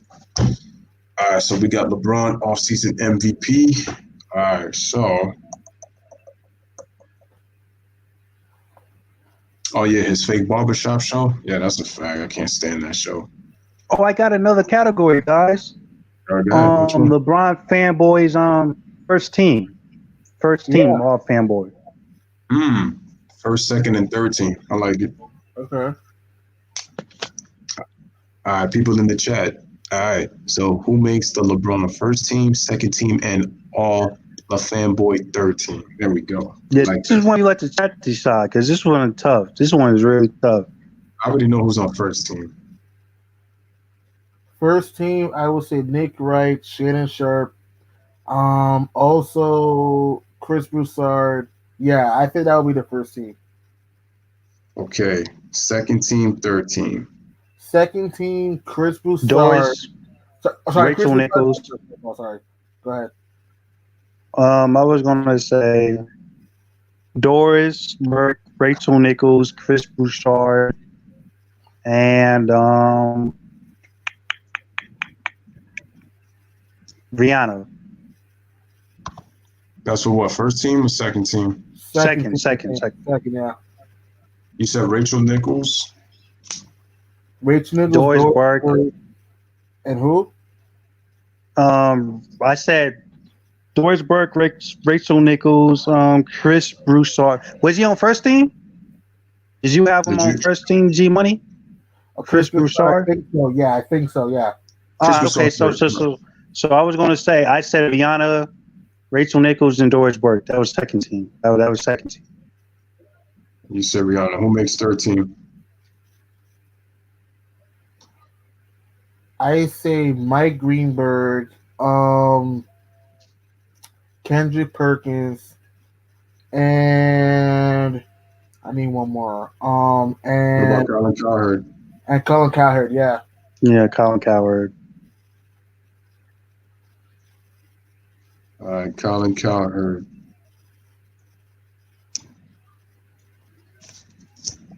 All right, so we got all NBA LeBron fanboy first team, second team, Oh, and hey, what about LeBron All-Star Game MVP Yeah. award? let me see. Oh yeah, we got to put Damon Jones on first team. Oh, so that's a fact. Damon Jones, that foghorn leghorn clown, he should be first team. No Hey, why question. do you think David Jones is Foghorn Leghorn anyway? I call him that because when he goes, I say, and if you listen to the cartoon, Oh, foghorn Looney leghorn. Tunes? Yeah, he says that. That what? Yeah. I know what you're saying. Because Foghorn, you says, I say, doesn't shut up. He's a good character, but he talks way too much sometimes. Yeah, and Damon Jones says it all the time. That's why I call him foghorn leghorn. Oh shoot, Jay Williams. True that. Gotta add him on second team. Mm-hmm. Jay Will. All right. Ryan says Nick Wright, Kendrick Perkins, Broussard second. ESPN third. Jalen and Jacoby. Colin Cowherd. What about X fanboys? Oh shoot. Ryan Windhorse is an honorary mention. Yeah, he just missed the cut. He just missed. Oh man, that's But crazy. do you have a category for LeBron fanboys on YouTube? Do I? We should. We should It's have definitely that much. LeBron YouTube, LeBron fanboys category. We should. Let's see. Who did we say? We said first team, second team, and third team. What was the other category you said? Oh, you said All Star. Okay, All Star MVP, All Star LeBron fanboy. I like Money's though category. Do we got that? Do we got that one, Lewis? We should.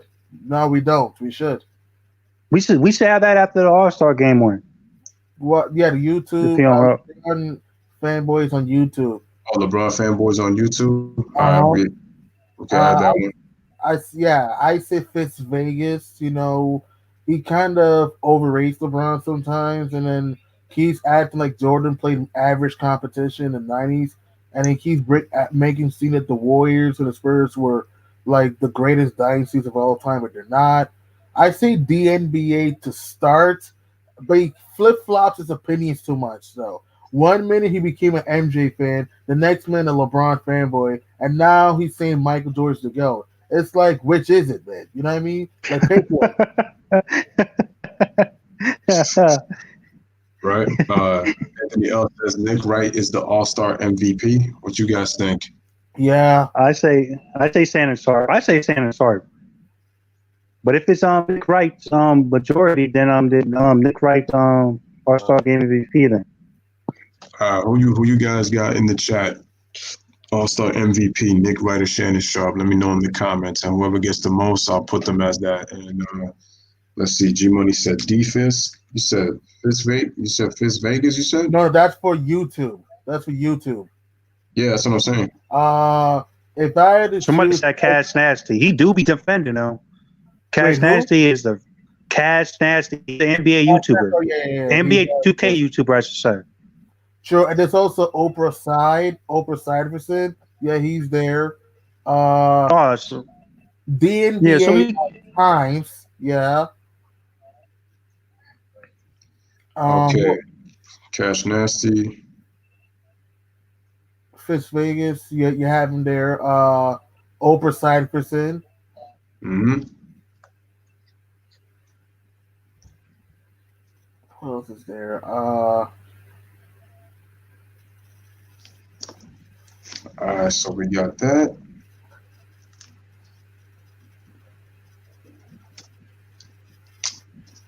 My goodness. Shannon Sharp out here looking like Michael Jackson with all these awards, man. Mm-hmm. He about to get the lifetime award if he keep going at this pace. Oh man, hey, that's a great one. Louis, NBA lifetime fanboy award. Yeah. That should be the other. Oh man. All right, LeBron fanboy lifetime award. That one is a little bit tough because some of these guys could really make a LeBron lifetime award out of him. But we gotta look at their resume though. NBA 2K20 on that All-Star team for LeBron. Facts. I say Nick wrong because at least Shannon shows to when LeBron loses. I told you, man, go back to that broken hand. I've never seen somebody making a pathetic excuse after that dude quit in the finals. Which he did. But they want to go, Kobe quit. Kobe quit. Oh, didn't Kobe? Yeah, it's okay. I'm like, LeBron. I remember that, Lou. I remember that when they were saying they were saying that for months. Kobe quit. That's funny right there, man. Man. So we got Brian Windhorst. I mean, he has known LeBron for quite a while. Let me see. Tari says ESPN. Elite love ESPN. Yeah. I might go with that. I might go with ESPN because that's true. They've been covering him for a long time. Yeah, ESPN. They got the best award though, the Lifetime Achievement Award. I'm surprised Nick Wright didn't get that. I mean, it's between Brian Windhorst and ESPN because ESPN has covered him for a long time from the time for the McDonald's High School All-American game. Chris Broussard did also cover him when he first came to Cleveland. These are tough ones. I mean, Chris Broussard, he is an Ohio kid. Oh, shoot. Yo, I just thought about this player. Oh, wow. Damn, I didn't even think about this guy. Yo, y'all know Jim Jackson? He's a LeBron fanboy, especially because he's from really? Yeah. Jim Jackson, yeah, he's a LeBron fanboy. Well, we got to add him up on here. I forgot about Jim Jet. I was like, yo, I was thinking about you because I'm thinking of Speak for Yourself. See, I was gonna put Marcellus Wiley on there, but he been hating on LeBron only because he's a Clippers fan. So it's only when his Clippers don't get talked about is when he caps for LeBron. But when he's with the Clippers, nah. Sure. Damn, Adam Silver. Oh, that's a good one. I mean, did you hear that LeBron says he wants the season to get canceled? Did you hear that? I think he's playing to the narrative. That's my opinion. He What? don't want the season to be canceled. I don't trust LeBron one bit. And people keep talking about Kevin Durant being a snake. You're talking about King Cobra. So if LeBron wants to be a king, he King Cobra because he's the OG snake. True. I don't trust that dude one bit. He said he King Cobra. Look, you wild, man. That's crazy. He said King Cobra. But he ain't a snake though, baby. That boy is like a play snake. True.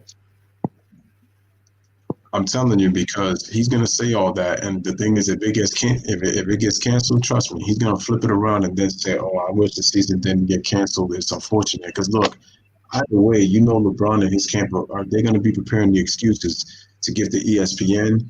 That's what I was saying. Like LeBron's camp, man, I'm telling you, because that information gonna get leaked, and it ain't gonna come from LeBron. It's gonna come from his camp. Oh, that's right. Anthony L's right, man. David Griffin, that's right. I mean, they was gonna lose anyway. I felt like they would have lost in the Western Conference Finals anyway. The Lakers gonna lose in the Western Conference Finals. I felt. I respect that. I honestly think they would have came out the West. That's just me. I just don't trust the other teams in the West. That's just me. But they would have been bruised up and beaten too. And then they would have lost in the championship. They was going to lose in the West Conference Finals, or they were going to lose championships. The Lakers is not winning championships. I'm sorry. I believe they was not going to win the championship this year.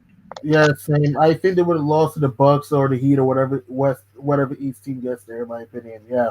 Wait, who? The Lakers? Yeah. Yeah. Nah, I don't think so. I look at the Eastern. I look at the East. Sorry, when I look at the Eastern Conference, Toronto would have that would have been a great series, and then Milwaukee would have beat them. Milwaukee was easily. Milwaukee had them beat. Milwaukee would have beat them, and then Toronto would have gave them a run for their money. Those are the two teams from the East, though. Here's the thing, though.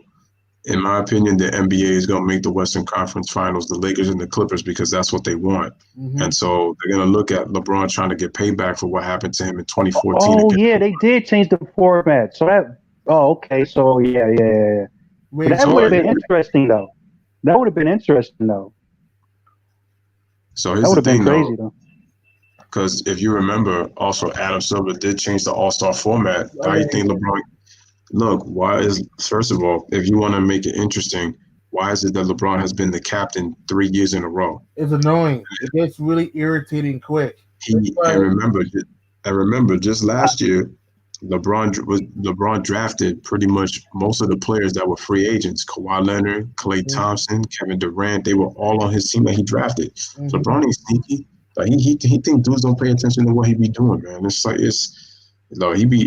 utter nonsense. Like he knows what he does, but then he tries to. He does.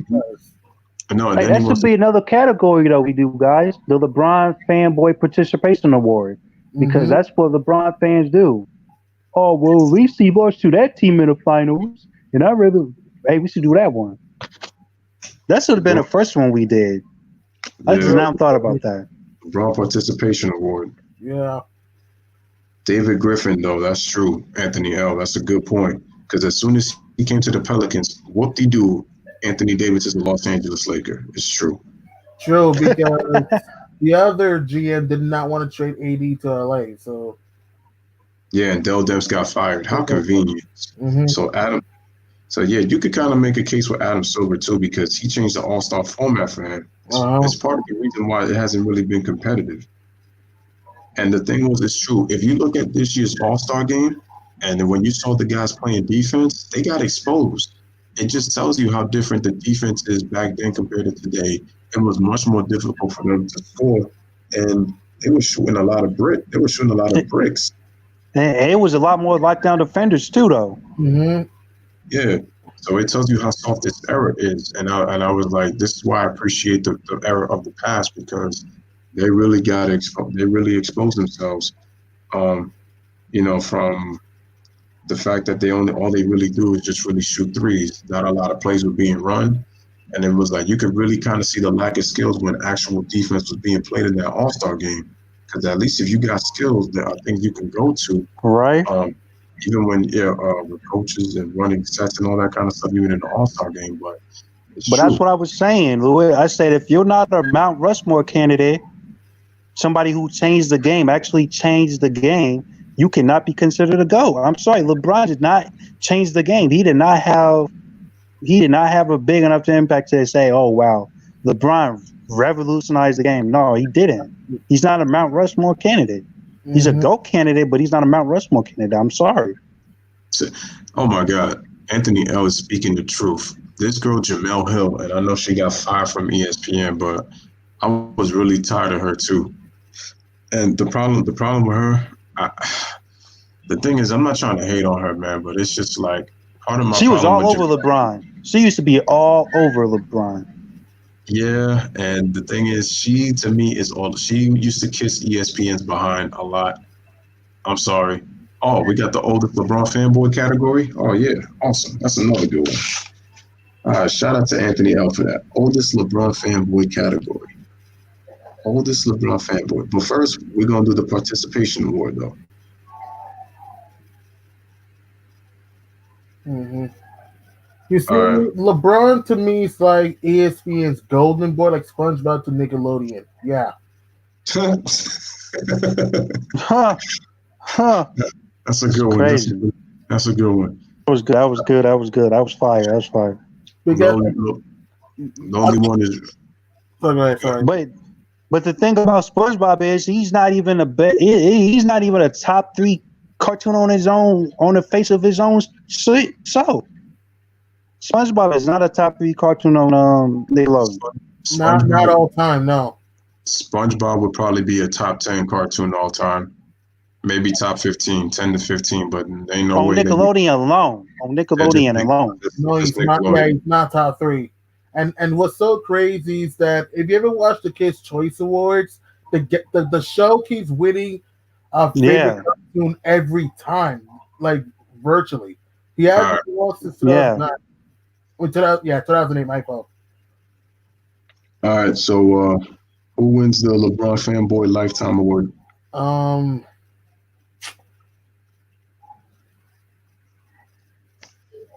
ESPN. Okay, so we got ESPN for that one. All right. Okay, now who wins the participation award? Shannon Sharp. Yeah. Shannon Sharp. True.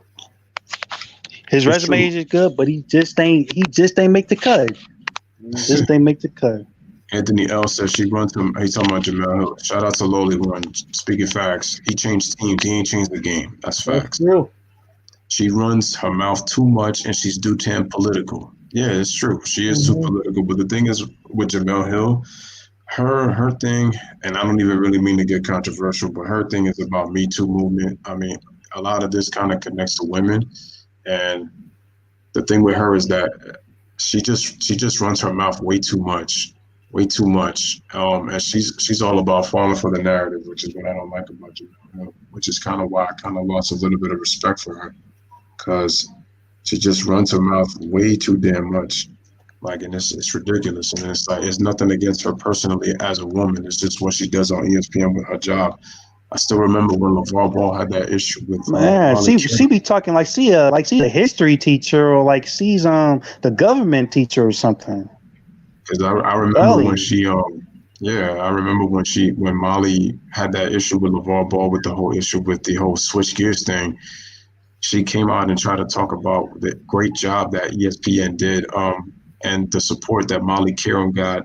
That, you know, the fact that she stood so strong, and that she was criticizing ESPN, and that LeVar Ball was nothing but this and that. And it was like, look, LeVar Ball may be a lot of things, but he's used that comment before. and Molly Karam decided to blow it out of proportion, and Jamel Hill came out of nowhere to try to get on ESPN's good side. And it's like it's true. It's true. She's toxic and she's a fake Me Too feminist, man. It's all for narrative. That's what I can't. That's why I lost respect for her. You said lost respect, man. That's a heavy L. It's heavy. It's heavy, but it's the truth. If you listen to her talk, man, she acts like she knows everything in freaking goddamn history, and it's like it's not true. Mm-hmm. When you really find out what her true agenda is, then you find out that she ain't real. Jamel Hill is phony, man. She's phony. She's nothing but a front running cloud chaser, man. Damn, well, it's official, man. Lewis gave her that heavy L. That boy is he. All right, man. Oldest LeBron fanboy goes to who? Oldest, I would say, I guess Chris Broussard at this point. Yeah. Yeah, I was gonna say Chris Broussard. What did chat say though? All right, to the chat.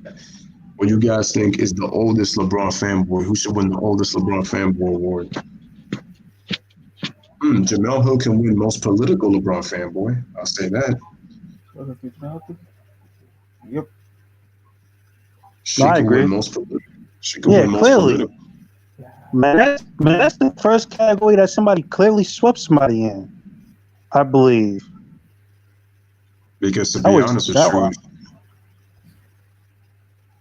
I was gonna say to be honest with you, because Jamel Hill, when it comes to talking about LeBron, she turns everything into a race issue, then it becomes a gender issue too. On top of that, especially when she's talking about Trump. But to me, they all kind of fall down in that same category. When you talk about LeBron, Jamel Hill, and Donald Trump, they all fall in that same category. They're just different colors, but Jim Brown.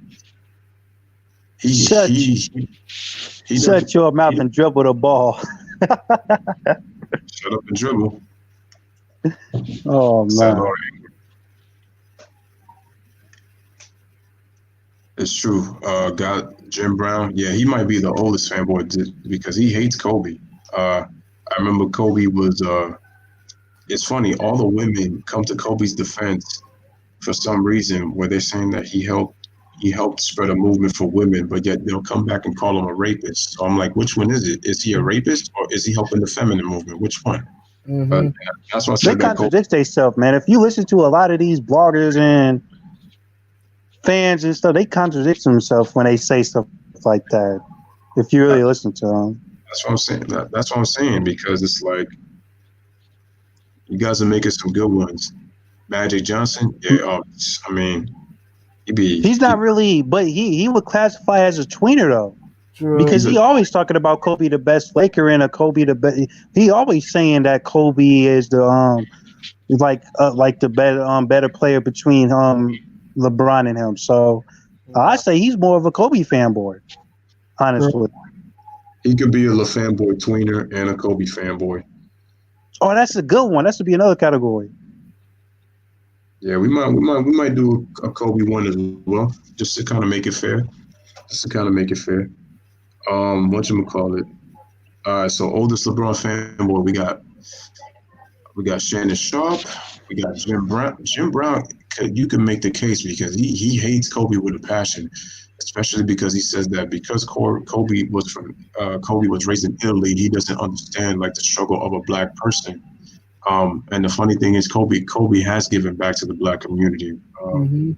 He has, but the thing is, Kobe's with all races because again, he was exposed to a different culture.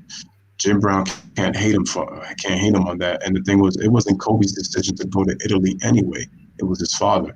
Now, even if he had time to change, to see things differently, again, that wasn't Kobe's choice to go to Italy. That was his father's choice. Mm-hmm.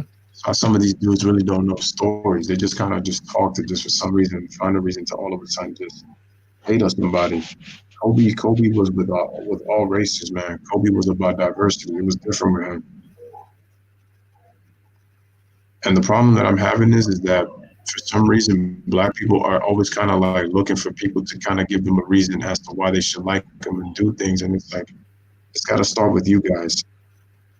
It starts Then in the we already household. had a disadvantage. I always felt like that, Lou. I always felt like we was already at a disadvantage as it is. Exactly. People need to understand something too. These athletes are not obligated to give their millions to people. Would it be a nice thing to do? Absolutely, but they're not obligated to. They're not obligated to do that. That's why when I hear people just talk about other people, sometimes I'm just kind of like, yo, what are you doing? Like, that's why I get mad at LeBron fans when they're like, Jordan never gave back to the community when he did that stuff a million times. It's just he Mm-hmm. doesn't publicize what he does, unlike LeBron. And they talk about how LeBron is giving back to the black community. I'm like, really? Who has he really given back to? Because they make it really seem like if he's giving back to the same people that defend him. But when I go to defense of the year, I gotta give it to the LeBron fanboys. I gotta give it to them because they talk all this, and it's true. Shout out to Tyree Love. Narratives hurts because we end up talking about the same topics every single day, especially when it's run by narrative.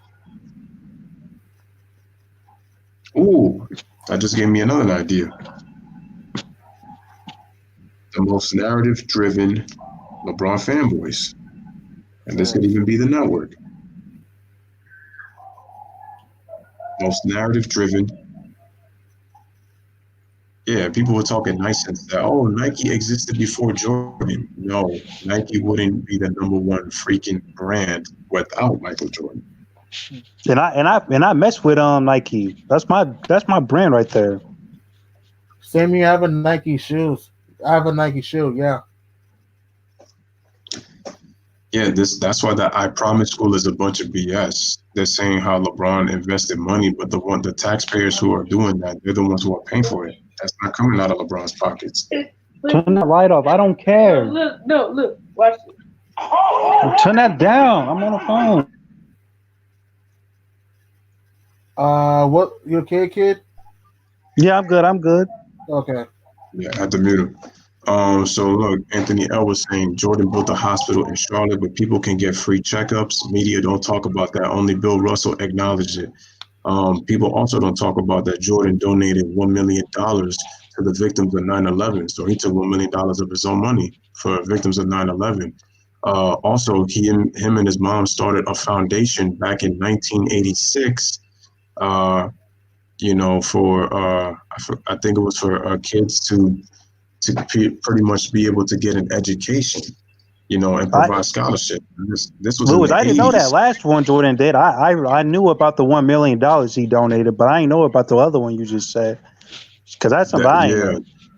If you look at if you type in Jordan gives back to the community in 1991, he sits down with a female. I forgot her name, but she's a blonde reporter, and he talks about some of the charities that he's done. It's just, again, he doesn't publicize none of these things. But if you type it in on YouTube and watch the interview, I believe it's about 20 minutes long. He goes in depth, and he basically says the type of person that he has to be to the media, because he even says that the media criticized him for not doing enough for the community, and Jordan gave back. He don't have to, though. You don't have to, but he did. And that's what I'm saying, that LeBron fanboys don't want to understand that. Oh, thank you, lowly one. I forgot to bring this up. Look at this one. The movie Malcolm X. If you haven't seen it, he donated $1 million. Him, Magic Johnson, I forgot who else. They all donated money to Spike Lee's Malcolm X movie that came out in 1991. They don't want to talk about that, though. They don't talk about that, which is a black film. They don't talk about that. They don't talk about it. And also, shout out to Juanetta Thomas. She says that the people in Jordan have a lot of black entrepreneurs. I wonder why they don't talk about that neither. Because a lot of the entrepreneurs that are on the Jordan brand are black. And he has some of the best entrepreneurs in his brand. He must. If his shoe company been around this long and is arguably number one, and I mess with Nike heavy. Right. So this just lets you know that LeBron fanboys don't know exactly what they're talking about. They're just full of God. They're full of garbage when they talk about this nonsense. Mhm. Yeah, Bill Cosby donated to Spike Lee. That's right. Yep, him too. That's correct. And LeBron Kobe. fanboys are so sensitive. They're quick to call you a hater without trying to Mm. understand your points. Yeah. And people forget also that Kobe was trying to end homelessness in California. As Anthony L was pointing out, he donated money to, in Skid Row, which is true. They don't talk about this stuff, man. They act like LeBron is this number one humanitarian, doing all good for everybody, but yet it's like, and he wants to publicize. But as soon as LeBron buy hand sanitizer from Dollar General, you see that up for 2 years straight. See that for 2 years straight. Exactly. It's true. Kobe wanted to end homelessness in LA. It's true. They didn't talk about it. That's what I told you. They still hate Kobe. And Hey, it's that's true. funny. Ryan Newsom was funny. He talk about assists, and this was the first time LeBron led the league in assists. But he's such this great passer. They've been talking, and they ate that up. Though. They ate that up in the media too. Oh, LeBron's a better man. Oh man, I ain't even about to get started right now. You know who was the better passer than LeBron? Easy. And he plays his position, Larry Bird. Larry Bird was a much easily. Much better passer. Larry Bird was a much better passer than LeBron. LeBron's passing, it's good, but it's overrated. Very overrated. Larry Bird. Whatchamacallit? It's true. So Ryan is speaking facts. They only talk about the fact that he leads in the league in assists as his case for MVP. One category, please. Tyree says the media wants LeBron to be the new Black Panther. Oh yeah. Yeah, they want That's funny. Remember, That's funny. LeBron said he was taking his wine and he was going to Wakanda. He said that in the media. He was really trying to take a trip to Africa, saying who was coming with him. I said, you crazy. I said, you know Wakanda don't exist. Oh, his fanboys and fan reporters would have followed him. Juanetta says Charles donated big money to the Morehouse College. Morehouse is in Atlanta, I believe, right? I think Morehouse is in Atlanta. Morehouse is an all-black school, right? I think so. Look that up. I believe Morehouse is an all-black school in Atlanta. But it just lets you know, man. Like these dudes are just sick. Oh man, they need to get committed. Yeah, it's a black men's college, private school in Atlanta. Yep, I was right. It's true. And shout out to Anthony L. He says it right here. Look at that. Oh my goodness, that's mean right there. Anthony L been going in all night. He been going in all night. Y'all remember this? The Tamar Rice situation? Mm-hmm. I wonder why he was so quiet about that. Also, how come LeBron ain't really talk about Trayvon Martin? But he want to wear the No, don't do that, Lewis. Oh man, you trying to kill somebody tonight with that? Oh, that's crazy. He said he ain't man. I ain't hear LeBron say one word about that Trayvon situation. But what did he wear? He wore the I Can't Breathe shirt. Come on, dude. And this is the thing with Nike that people don't understand. Nike takes advantage of things like this. When you talk about women empowerment, when you talk about deaths for people, oh my God, look, girl, what time is it? Girl, this girl is mad late, man. And Derrick Rose was the first to wear it, but everybody wanted to make a big deal that this guy was wearing it. He threw Barkley under the bus. It's true, LeVar was very vocal about shutting up in China because he said it was affecting the pockets. He was talking about NBA and the players' money, thinking he was speaking up for the players. He full of nonsense. Yeah. He said I wasn't the one who threw a person through a window or spit on a person or gambled. Yeah, when he threw Barkley under the bus, that's right. And Derrick Rose was the first one to wear, but all they talked about was LeBron wearing that shirt. Look at this chickie right here, man. That late, man. We was going in on this clown. Huh? What? I'm sorry. I'm eating sushi. Is that Layla? Is it you, Layla? Yeah, I'm eating yeah, it's sushi. Layla. I'm eating sushi. Hold on. And plus, Hyper had a little bad case of diarrhea. So, I don't want to Oh. hear that. You was dodging smoke all night. Little I'm the spoiled only one. man. I'm the only one about to eat. So I think I could say it. Well, listen. I can't lie just because of the fact that I had to. One, I was fixing the computer, but two, I kind of had a little bit of Wingstop right before I had to start the stream. So I said I You had to see? have energy before. I had to have a little bit of energy before this because I said I'd rather get in, man. You see, I was here before anybody. Ask anybody. Wasn't I here? You was, because I was second. I was second. That's what I'm saying. I opened the stream. When did you open, man? You bugging, Layla. She was, the What? first to, she was the first to arrive, but I open the stream. I don't know about that. She capping. She I'm capping. eating shrimp Just like she was tempura. capping. Just like she was capping last night. Oh, whatever. You guys are full of crap. You know what? I was screaming at the freaking screen when you guys were talking. I was like, really? He's taking the next one to come up with answers? Come on. Yeah, We came up in there last night, put our feet up all up in your bedroom. Yeah, I mean, we weren't hating on anybody at all. Like, No, you guys are forever hating on everybody, but thank God you guys Who? are hating. what? Boy, people hate on me all the time. What are you talking about? Nobody ever hates on you, please. Oh, this I have a track. Everybody. I have a resume out here. That's a long story. Though. That's a long story. Resume. wow. All right. Let me just look into the comments real quick. Let me see. Anthony L says LeBron waited for Derrick Rose to wear the "I Can't Breathe" shirt, then spoke up. LeBron a coward. It's true. LeBron always he calculated like that. He'll wait for somebody to make a move, then he'll make it, and then the media makes it all about him. Come on, man. I told you, LeBron is smarter than he looks. Louis, do we got any more categories though? Can y'all come up with any more categories? Maybe fanboys who deny that LeBron played on super teams. Everyone. I mean, Yeah, that's pretty much. That's a good one though. That's a good one. That's a good one though.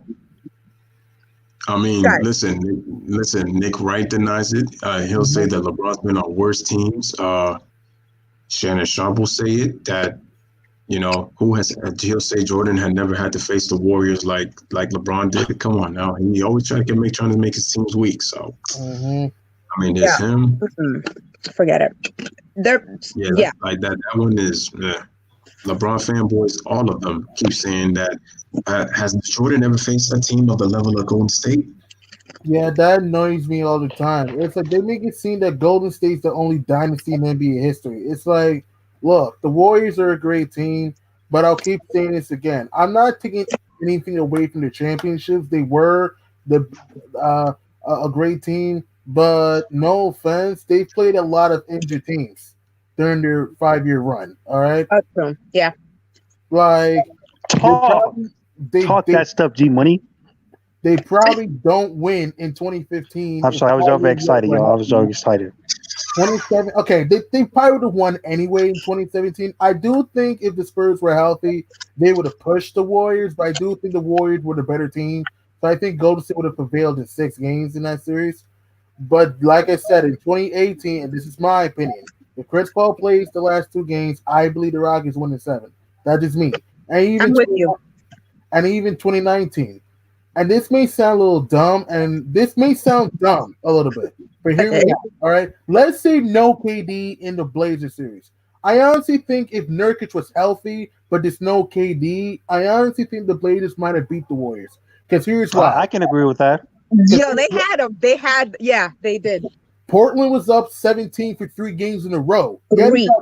Yes, they got swept, but if you watch the series from start to finish, Portland looked like the better team 3 out of 4 games. Though it's just that their execution was bad down the stretch of those games. That's why they got swept. The Blazers might have been in the NBA Finals last year if they had a healthy Nurkic for their center because even though Enes Kanter is a good scorer, he can't play defense for lick. And that's the problem, though. Like you need a Nurkic who can. He's not a great player. He's not, but you need a Nurk who can post up, can hit the outside shot sometimes, and can pass the rock. They didn't have that in the conference final last year because CJ, Dame are good regular season players, but they're not great playoff performers. Still. Yeah, but that's the reason they lost because Seth Curry actually outplayed both CJ and Dame. And if you're CJ and Dame, that's pathetic because you guys are in the starting lineup. Y'all pretty much kind of lost because of your backcourt. Your backcourt, the lack of execution came from the They're supposed to be stars. McCollum was supposed to be a star. Damian Lillard is supposed to be a top point guard out here. A superstar. Dame's supposed to be a superstar. He's a good player. He's a great regular season player. But when it comes to the big moments of the playoffs, the guy folds. Even with his game-winning shots, he still folds, and they were both in the first round, mind you. Exactly. The higher the pressure. Hey, but y'all, Layla said that LeBron is on her Mount Rushmore. Wait. Why did this come out of like left field? Like, what the heck? You know what, kid? I heard that. I did hear that. She did talk about that. Listen, no. He's not okay. Listen, he is top 5. As much as what I mean. Hold on. Mount Rushmore is for the players who revolutionized the game. Kareem, Magic, Bird, Jordan, they all changed the game somehow. Magic didn't revolutionize the game. Okay, maybe Showtime. What? Okay, maybe Showtime. What? Okay. The passing, okay, I give you that with Magic. I give you the passing and the Showtime with Magic. He showed you how to play point guard, man. What are you? Magic Johnson was one of the greatest. Magic Johnson is the greatest point guard ever. Magic Johnson. Magic Johnson is the greatest point guard of all time. Listen. Those are facts. Oh my! Listen. Okay.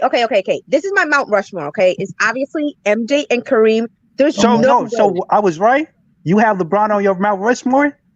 Oh, see, LeBron, listen. Listen. Okay, I have MJ, Kareem, Bill Russell. Okay. LeBron. And Matt. Okay. She's stumbling. I got her. Yeah. Yo, that's all I wanted to do. I'm sorry. I had to get her. I had to get her. Okay. Because of the Showtime and because that wasn't there, I give you Magic because I can't put Bird because I mean Bird.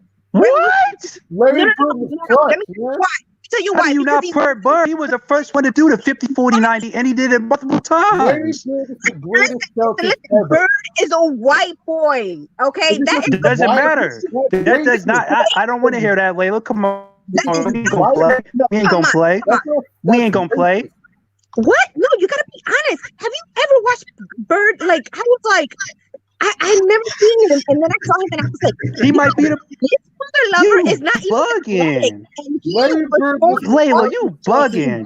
You lucky you was in here earlier saying this. You lucky you was not here earlier saying this. You would have got scrutinized, man. Listen, you can't have a Mount Rushmore without having some type of ethnicity. It's like, what was it? It's like Kareem changed the game. What are you talking about? Hold on. Sorry, what are you talking about? Wait. No. Hold on. But Ed, they talking crazy right now. Oh, you were talking to us? Oh. No, I'm not talking to y'all. I didn't even know y'all was talking. They talking crazy right now on the phone. Okay, let's see. Every single time I come in the chat, you don't watch enough basketball. Because you start screaming. Listen, is Magic Kareem? I mean, it's MJ Kareem and okay. Say it. Come on, Layla. Say it. Listen, no. Bill Russell.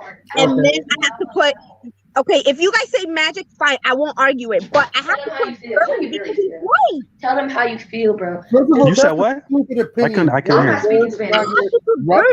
Because he's white. That's a stupid opinion. That's racist. No, because come on, Layla. That's racist. She bugging right now. Come on. You You know who Larry Bird is? No, seriously, I just watched the whole series of him and MJ, the 63 point Stupid. thing. He's an NBA. Y'all, He revolutionized. he's an NBA legend. Talk about Listen, some. you gave Y'all funny, man. revolutionary, And right? see over there defending Layla, man. Y'all some funny people. Larry Bird. Turn that light off. They turn that light off. Get up and do it out. Yelling at Layla. Everybody's yelling at me. Because no Sitting here offense, in the dark, you're talking. You said okay, that's why. Yo, we gotta because you said that. we gotta have affirmative action in the freaking Mount Rushmore. But Larry Do you know Bird- what the Mount Rushmore is, though? It's the changing of the game. Who revolutionized the game? I think Bird revolutionized the game more than Magic. I think so. You said what? Hold on. What's going on? You said what? What's- That wasn't me. You said what? I couldn't hear you. Who is No, that no. screaming? Who's that screaming in the background? I I think don't that know. no, that's not coming from me. That wasn't me. I don't. Me neither. That's not me. That wasn't me. So Who's on there? I'm not sure. Because I'm I like, can't hear nothing. I can't hear nothing. me neither. But did you guys hear that before? I was hearing a little bit of noise, but I don't know where it was coming from. That's not coming from my end. But anyway, okay, look, let's put it this way. Layla can have Larry Bird on her Mount Rushmore. I don't have a problem. I don't have a problem with that because He's on mine too. Okay, He but is? no, hold on. Yeah, Wait. That was my. Time out. Yo, guys, let Lewis talk. Let's listen. Time out. If you want to have Larry Bird as a Mount Rushmore player, that's not an issue. But I don't think it has to be anything to do with that. It shouldn't have to do anything with race, even though it's going to kind of be, he gets kind of forgotten. Because one, he was injured, so he didn't play enough years in the league. And he pretty much accomplished what LeBron did in just about half the time. And lowly one speaks the truth. But it's because also it does, the race card does kind of, for me, it has nothing to do with it, but people do play the race card on Larry Bird. But the thing is, I can't put him on Mount Rushmore because as impactful as Larry Bird was, the thing with Magic is that Magic, I would make the case, is even more impactful because the fact is, Magic, even though he's not the scorer that Larry Bird is, I would give you this case that Magic is probably a little more versatile than Larry Bird, which is kind of why I put him at the Mount Rushmore at the top. Because people forget that Magic played all 5 positions in the NBA Finals going up against the 76ers when Kareem got injured in Game 5. And even if Larry Bird did come in and he made the Celtics an instant 60-win team after what, they only won 29 games the previous year. I mean, I got to give Larry Bird props for that. But one thing that already hurts Magic or helps Magic already was Bird was not the Finals MVP in his second season when the Celtics won the championship. Bird didn't win his first Finals MVP until 1984. At least with Magic, he won his in his rookie season. And like I said, he played all 5 positions. So he was that much impactful as a rookie. We're talking about a 20-year-old rookie. So that's when you talk about, and you're talking about he's the greatest point guard in NBA history. I mean, he's the reason that Showtime is what it is. So, so like I said, as I got a ton of respect for Larry Bird, and he's number 5 on my list, on my all-time list. But he falls short on the Mount Rushmore when it talks about, because Larry Bird had impact at the small forward position. But it's kind of like, but even with Larry Bird having the impact he had, I still would make the case, with Magic. And Anthony L was asking me, do you think that Will Chamberlain will make the Mount Rushmore? In terms of athlete, he would. No. In terms of athlete, he would. I just wish the thing what hurts with Will Chamberlain is, this is where LeBron falls. The losses. And that's why I put Shaq over him. And their 3 are very similar in the fact that they were dominant. If you look at Shaq could have been the GOAT had he kept himself in better shape and took the game more seriously. Will Chamberlain, he was very selfish. And it wasn't until he became a team player when he started to win. When he was about his stats, he would lose. It's the same thing with LeBron James. The only difference is LeBron is free agency. LeBron is in the free agency era. He controlled his destinations. and in 9 finals trips, including 8 straight, as his LeBron fanboys talk about, because this is the LeBron Fanboy Awards. LeBron James only won 3 championships. And like Ryan was saying in the chat, look at the teams that he went up against. He went up against a lot of 40-win teams. That's what I'm saying. LeBron played against mediocre teams. I mean, the Wizards, the Nets, since 2013, the Bucks won 38 games. That's weak. I mean, when you're exactly. And he controlled his destiny from start to finish, so he can't blame nobody. All those L's you got to take home with you. Exactly. 2015 Celtics in the first round won 40 games. I mean, can we keep going? He didn't play great competition in the East. He choked. I mean, that's true though. I seen him quit. He quit like 5 times, and everybody's like, "Oh no, he's not quit." What? 2017 he quit. 2018 he quit. 07 he said I quit. 2011 he quit. Yeah. What was that? 2014. What about 2014? He quit. He quit. He's quit right in front of our eyes, and everybody's like, "No, he's not going to win." But Louis, I have to disagree with you for Bird not being on the Mount Rushmore, because at the end of the day, there we go. Give it to me. Give it to me. Hold on, kid. Hold on, kid. Yeah. Give it to me. Side, bro. Which one is it, bro? What do you mean? I'm the one that said Bird was on a Mount Rushmore. That was my 4th spot. That was my 4th spot, man. Y'all bugging. Y'all bugging. Go ahead. Give me your Mount Rushmore. Give me your Mount Rushmore. What are you for? All right, listen up, Layla. This is for you. Let me clear my throat. Shoot. I need some water. Shoot. Hey, let me get some water, y'all. What? Can you see me? Can you see me? You can't see me? Hey. Go ahead. Hey. All right. Jordan, Magic, Kareem, Bird. Smart. Wow. I can even tell you, Bird, if y'all want me to. Man, this stuff, man, you know who you talking to, Layla? That was for you too. That is so sad. The Godfather of basketball. Oh, Bill Russell didn't make, man. He's an honorable mention. And it was tough. It was tough. Created the game. Hold on. What? Yeah. Hold on. Layla, you're funny. You're funny. Layla, you're funny. You killed me. Let me switch real quick. Okay, go ahead, Louis. I'm sorry. He gets out of control. Yeah, it's funny. You know, I just thought about this. It's funny how LeBron fanboys always try to hang on to that 3-1 that LeBron and company came back from the Warriors. But you know what? Also, what LeBron blew a 3-1 lead on, he was up on Steph 3-1 in championships. Steph tied him up at 3 apiece. Yeah. Blew a 3-1 lead for it. Oh man. Oh, we should have some sounds that we can hear the clapping. I got Barbie has it. Yeah. Louis. Clapping. Louis need to start playing that Bow Wow clip though. He need to start playing that Bow Wow clip. Oh, you know that's I love that. That is so fat. I got y'all on the next video. Godzilla says, "Where's Dr. J? He inspired Jordan a lot." Did you know what's crazy about Dr. J? Dr. J is actually one of the pioneers, and he's underrated. Dr. J was very underrated.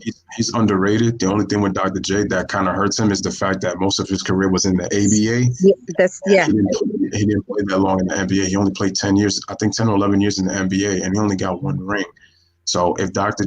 J definitely should be getting more recognition, because Jordan was inspired by guys like Walter Davis, David Thompson, and Dr. J. But, you know, and Dr. J really should get more, like I said, he really should get more respect to be recognized as one of the all-time greats, because he is. So, but yeah, if he would have if it wasn't for the ABA, all of these dunks and all of these things that happen right now would not be happening. The game will be boring as hell, like Bill Russell. Because people forget that a lot. That was nasty, Layla. Yeah, man, game boring like. No, I'm just saying. Have you seen a Bill Russell game? I mean, he won it. He's the Godfather. But sorry, Louis, go ahead. It's okay. Like I said, a lot of the NBA players, think about it, man. They merged with the ABA for a reason, because a lot of the talent was in the ABA, and the ratings. There were a lot of drug addicts in the 70s, and the ratings were very, very poor. So if those guys don't come in, Like, I mean, obviously Bird and Magic and Jordan, they saved the league, but I mean, those players in the 70s, they kind of helped a little bit too. So they don't get enough respect. Anthony L says, where does Oscar Robertson rank? Pass me that crack pipe. Oscar Robertson?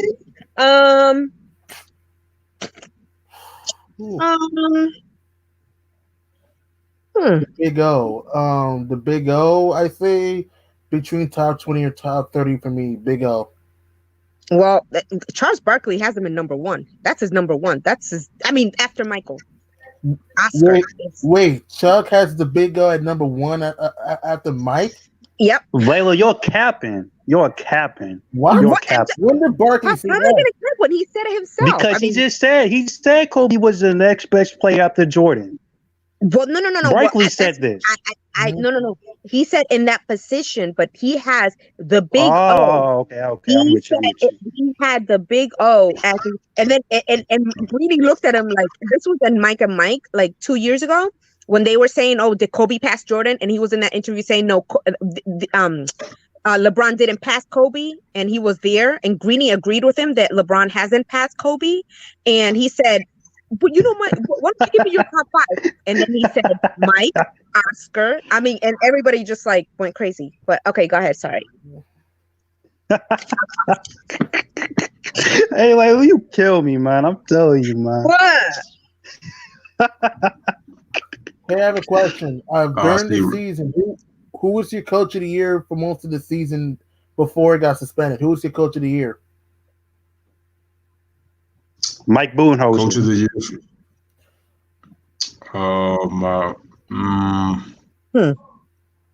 Mike Budenholzer.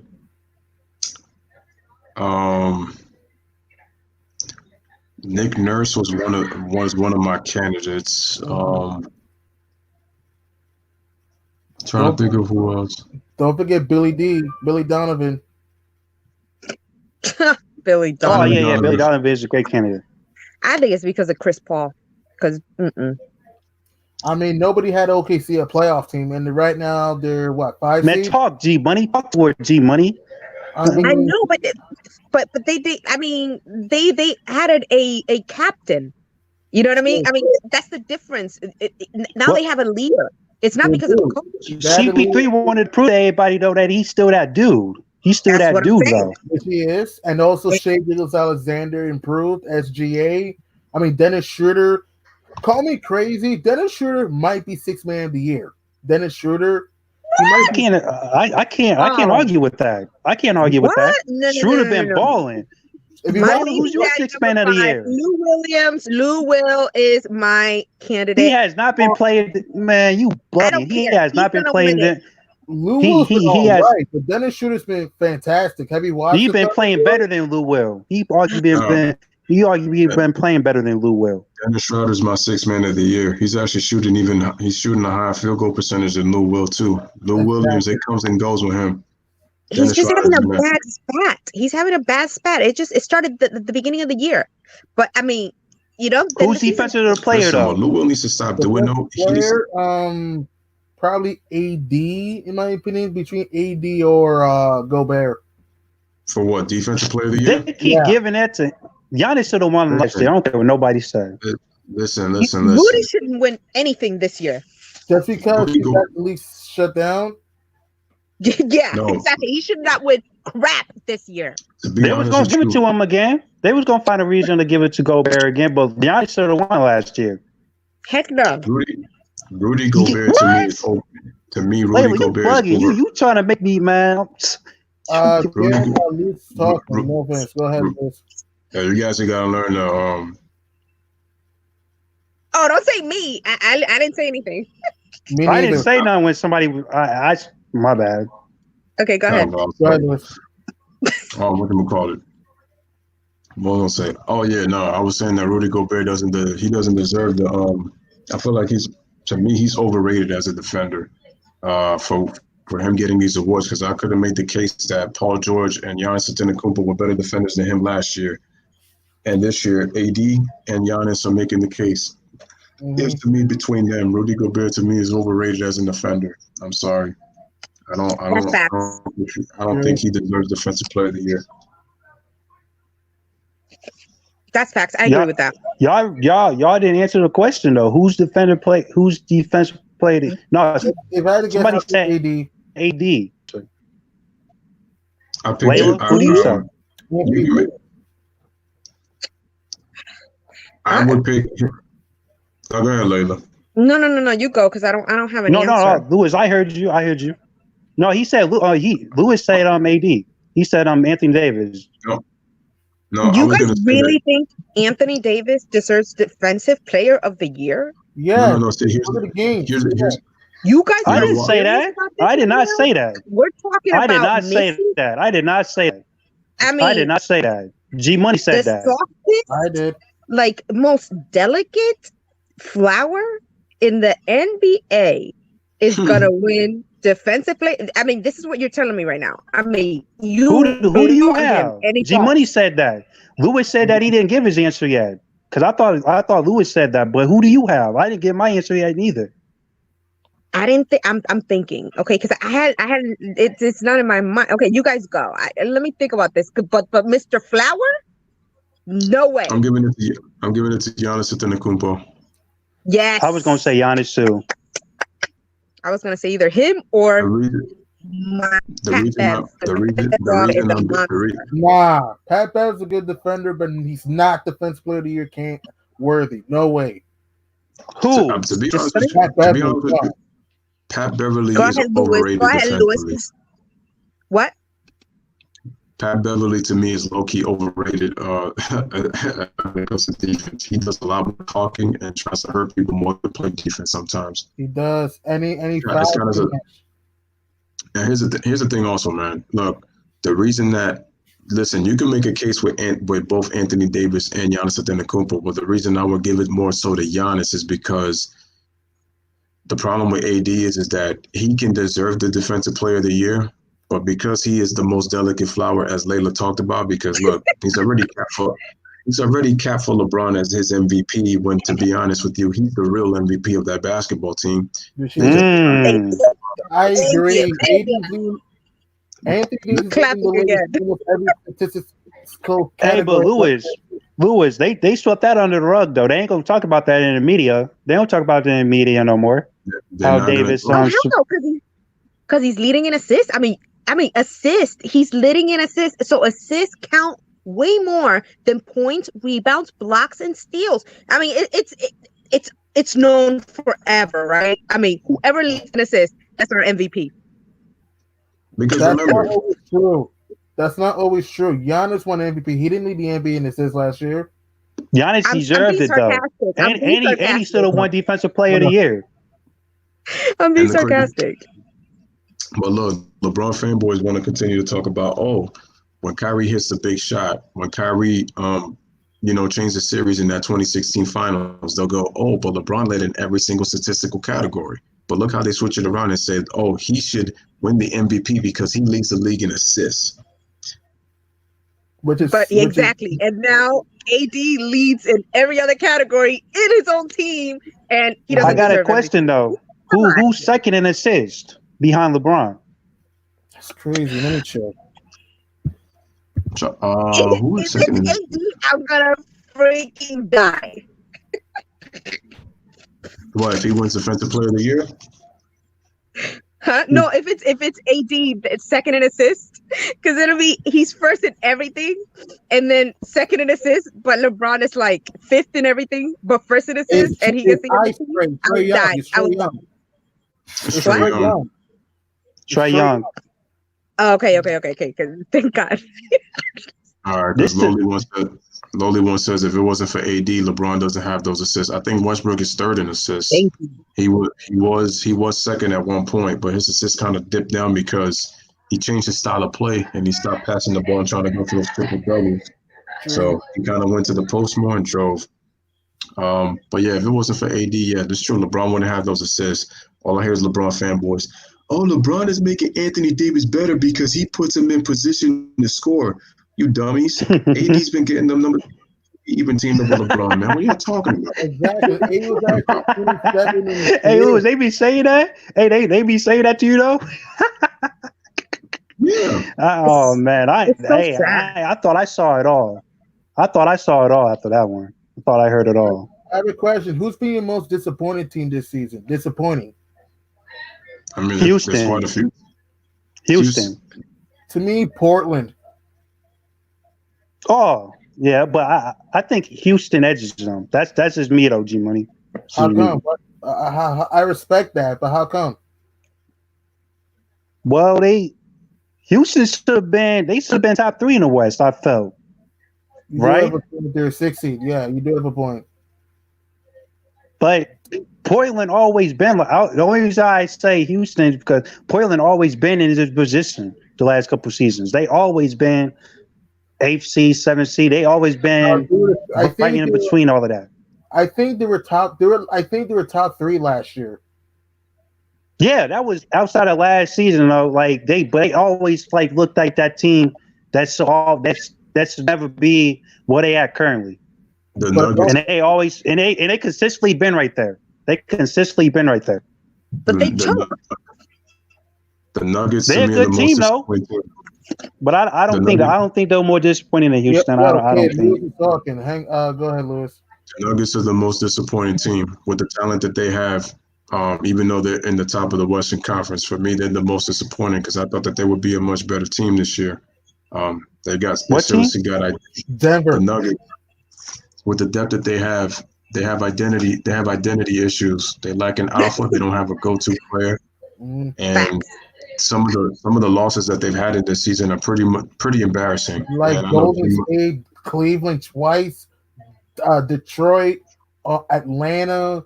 I mean, they lost to Sacramento when they were struggling at the time. I mean, they almost lost to Minnesota. They almost lost to Chicago, I think, one game. It's like Denver is just too inconsistent, man.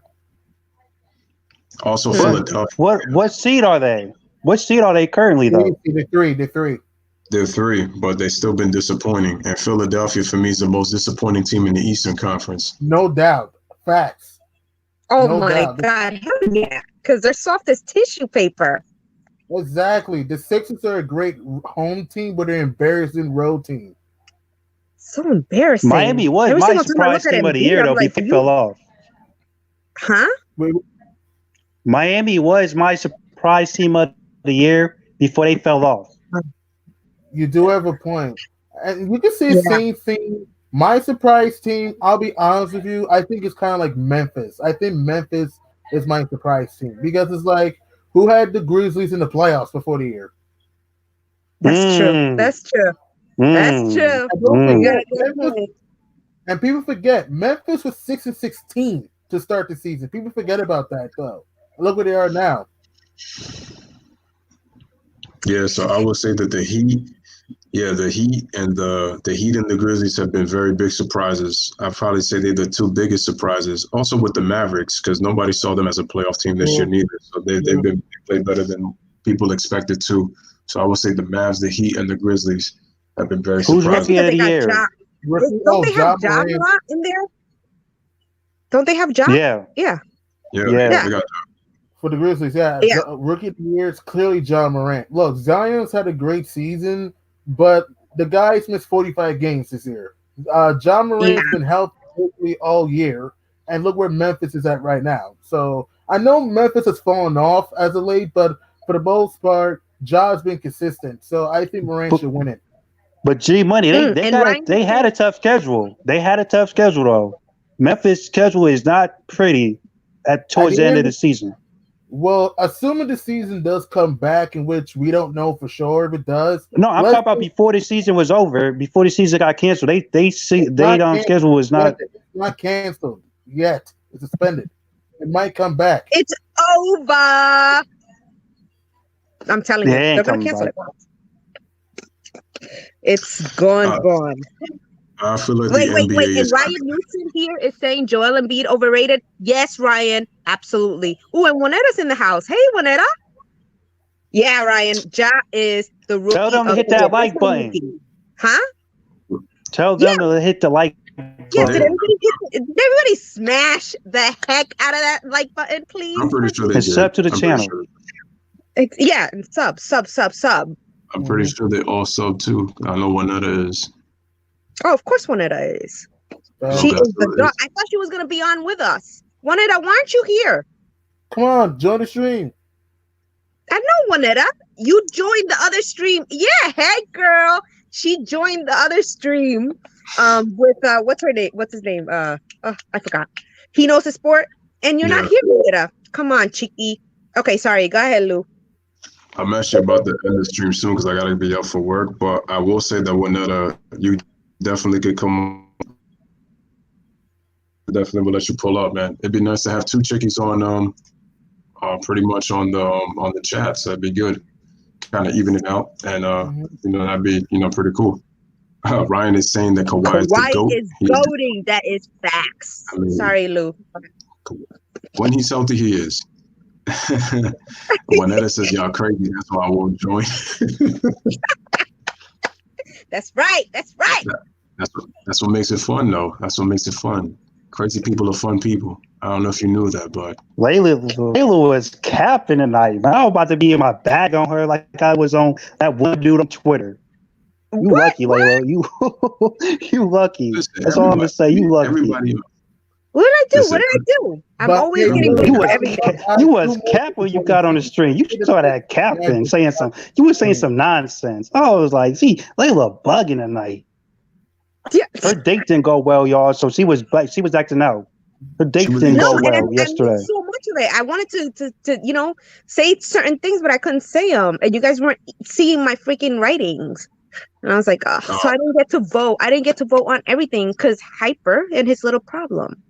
But okay, go ahead, guys. But I was going to say, go ahead, G-Money. to other teams that I find disappointing, I say Brooklyn and Orlando have been really disappointing in my opinion this year. Yeah, I agree, Jimmy. Brooklyn and Orlando, I yeah. agree. Brooklyn guys. for me. Oh, go ahead, Lou. I was going to say that Brooklyn for me, their issue for me is I haven't liked their defense. That's been my issue with Brooklyn. Kyrie hasn't been able to stay healthy. So it was kind of hard for me to judge Brooklyn, but it's like I've been disappointed with how they've let teams back in games when they get off to good starts, and their defense, either it's not there at the start of the game or it disappears after they get big leads. And with Orlando, they're just a very confusing team because I don't know what team they are. It's like Exactly. Their offense is garbage sometimes, and their defense is all right, but their execution in close games is garbage. Yeah, they won that game versus Memphis that you did before everything went out of whack, but for the most part, the Magic, they're just inconsistent as hell. And against the Lakers, they beat the Lakers too. That's what's crazy. Here's what's so disgraceful about this. They beat Bye, Ryan. G Money funny. You said disgraceful. Here's disgraceful. No, he was disgraceful. Just listen. Here's what's disgraceful about this. They beat the Lakers one night, and then the next night lose to the Warriors, who had a 10-game losing streak at the time. Like that's Guys, this is very, very serious question I'm going to ask right now. Very, very serious. Do you guys honestly think that with Kevin Durant and Kyrie, this team can win? I don't think so. I do. You think I so? do. You really honestly think that this team that we're watching is gonna win? Layla, we can debate. We can debate it. We can debate on Twitter about this because Louis is about to shut down the stream. So okay, we can. But I'm just saying. Do you understand what I'm saying? You guys honestly think that they will? I can. I do. You don't think so, Louis? You don't think so? We're gonna have to talk about that. We're gonna have to talk about that sometime. We're gonna have to talk about it. We'll win a championship someday with this. Yeah. Here's the issue. Here's my issue with these two. Okay. I'm gonna make it short and sweet. Reason being is because the way you got to look at their personalities. So my personalities is an issue, and the thing is, how Kyrie gets, especially when things are not going his way. Sometimes when I hear Kyrie talk, it almost makes it sound like if he's done with basketball. You know how Kevin Durant, how both guys are with the media. They get very sensitive about it. And trust me, if they get, as like you're playing in New York, the toughest place when it comes to media, you can't deal with these guys. Trust me. you're not going to want to be here. And my thing is, I want to see how KD's leadership is going to be with this team, and to tell me if he can lead them. They're obviously going to be better. That's obvious. But my question is, are they going to play that high level of defense? Because they have a team. They just don't defend consistently. And their execution is bad. Yeah. I disagree, Lewis. I They disagree. lack leadership. They lack leadership. I don't know if KD. I kind of agree with Lou. I do agree with I, Lewis because I respect that, but I disagree with that. I think they could. I Really? think they will work things Really? out. Me too. Yeah. I think Brooklyn will be fun. But I think that when Kyrie and KD learn to not butt heads with each other, I think Brooklyn's could get the right amount of pieces to build around them. And I think that you're going to see the Nets at their best. The problem with the Nets this year, why they've kind of underachieved, is like not only their defense bad, their execution in close games is garbage sometimes. Okay, it's bad. Like other than that Karis LeVert game when he just annihilated the Celtics, that one game when he had 51, Brooklyn's execution is bad down the stretch of close games though, because they don't have a go-to guy. Look, I like Spencer Dinwiddie. Dinwiddie's a good player, but listen, there's no way Spencer Dinwiddie should be your go-to guy. No way. Over oh no, hell no. Hell no, not over at Kyrie. So it's like, I just think that with Katie and Kyrie, you have two go-to guys. You have a former Finals MVP in Kevin Durant and a near Finals MVP in Kyrie Irving. I just think that both guys like each other, and I think that when Brooklyn starts to gel a little bit, the Nets are going to be tough to beat a few years from now. You watch and see. I say that they'll like each other until they start losing. And again, I got to see how, for me, with this team, with Kyrie and Kevin, we talked about execution because both guys love to go one-on-one. We're talking about two ISO players, even though Kevin Durant can play in a system. But the problem is if Kevin Durant gets hot, you know that he sometimes forgets to play team ball. And if you look at the Warriors in 2019, they were doing a lot of Kevin Durant isolations. And part of the reason was because their team was not as deep. So they ran more ISO. That's why the media was going crazy. It's like, look what happens when Steph Curry is in the game compared to when Kevin Durant plays. They go so much ISO. But when Steph Curry's there, they run a lot of pick and roll. The players move. The ball is moving. Their mans are moving. And they execute better. So it's kind of a way to discredit Kevin Durant. So, and Juanetta makes another great point right here. That's another key. They need a great coach. True. I mean, Kenny. I'm sorry, Lewis. I disagree, man. I'm sorry. I disagree with that. I'm sorry. I am sorry. Kenny I respect it though. That was nice because I'm sweating over here because of what you just said. But I'm sorry, man. I'm gonna have to. I disagree with that. I disagree with that. I think. With KD, like I said, with KD and Kyrie, they're two exceptional, great players. That's just one of those wait and see things. I got to see if there's a coach that's going to demand the best out of them. No, I agree with that. I was going to say I agree with I disagree with the part that they was going to bump heads when they start losing. No, I think that Durant was going to be the one being a matured one, and he was going to father Kyrie a little bit, and he was going to change his ways. That's how I felt. That's how I look at it though. Yeah, but here's how I look at it. Here's the problem. Kyrie was LeBron's teammate. Mm-hmm. You know how much they hate on him. And then KD is LeBron's rival. You know how much they hit on him when he called them out in toxic. The media will do everything in their power to make sure that those two butt heads. And it's going to be up to them because they're sensitive people. That's why I said that I got to wait and see. Are they honestly going to let the media get to them? That's what I said. Because of the fact that they have sensitive personalities, even though they want to give off like they're alphas, but they're really betas because of how easily they could get affected by the media. That's what I'm saying. Like negativity rules both of these guys' lives. Like everything that they focus on, like I'm big on positivity and just like everything. Just think positive. Just try to do like they go the other way. I'm like, look at him giving an interview to somebody that never did anything to him. And they're just like, oh, what are you guys? You're gonna take what I'm saying and you're gonna use it again. Like I'm like, yo, bro, chill. You know what I mean? They're super negative, and that's what worries me. Negativity, it just never wins. True. See, if they, We if, I was gonna say, no, I was gonna say if they had a Phil Jackson type, because you know how Phil is very good with managing egos and bringing the positive out of people. Oh yeah. Then I would have more faith in Kyrie and Kevin Durant because Phil has got the players where he could run a system, and like I said, he would be able to motivate them and actually get them psychologically. He did it with Kobe, he did it with Jordan, he did it with Shaq. So if he did it with those guys who have three of the biggest egos in NBA history, he'd be able to do it with Kyrie and Kevin Durant. And I trust me, and the biggest thing is that he would already bring that respect factor that it's like they know that they really can't try to step their boundaries or step on his toes. So, and like I said, but I agree with Layla. What worries me is the negativity that they have in their mind and how easily the media can get to them. Yeah. And Phil they're is gonna be crazy next year, though. Yeah. You think they're gonna be crazy next year, though. They're gonna be crazy. Two of the top three closers on the same team. Yo, they're gonna get ugly. Don't forget, kid, you have a 3-point champion in Joe Harris, bro. G-Money man, come on, man. Hey, that next team is gonna be something ugly, man. It's gonna get ugly to see. They're ugly as hell right now. Okay, they're gonna get ugly. Away.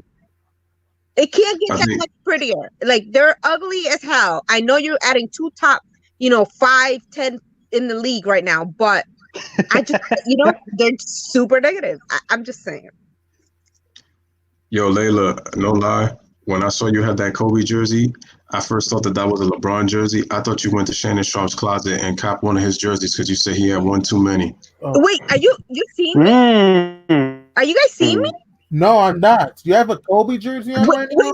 Wait. I can't see you. I can't see You're looking at me.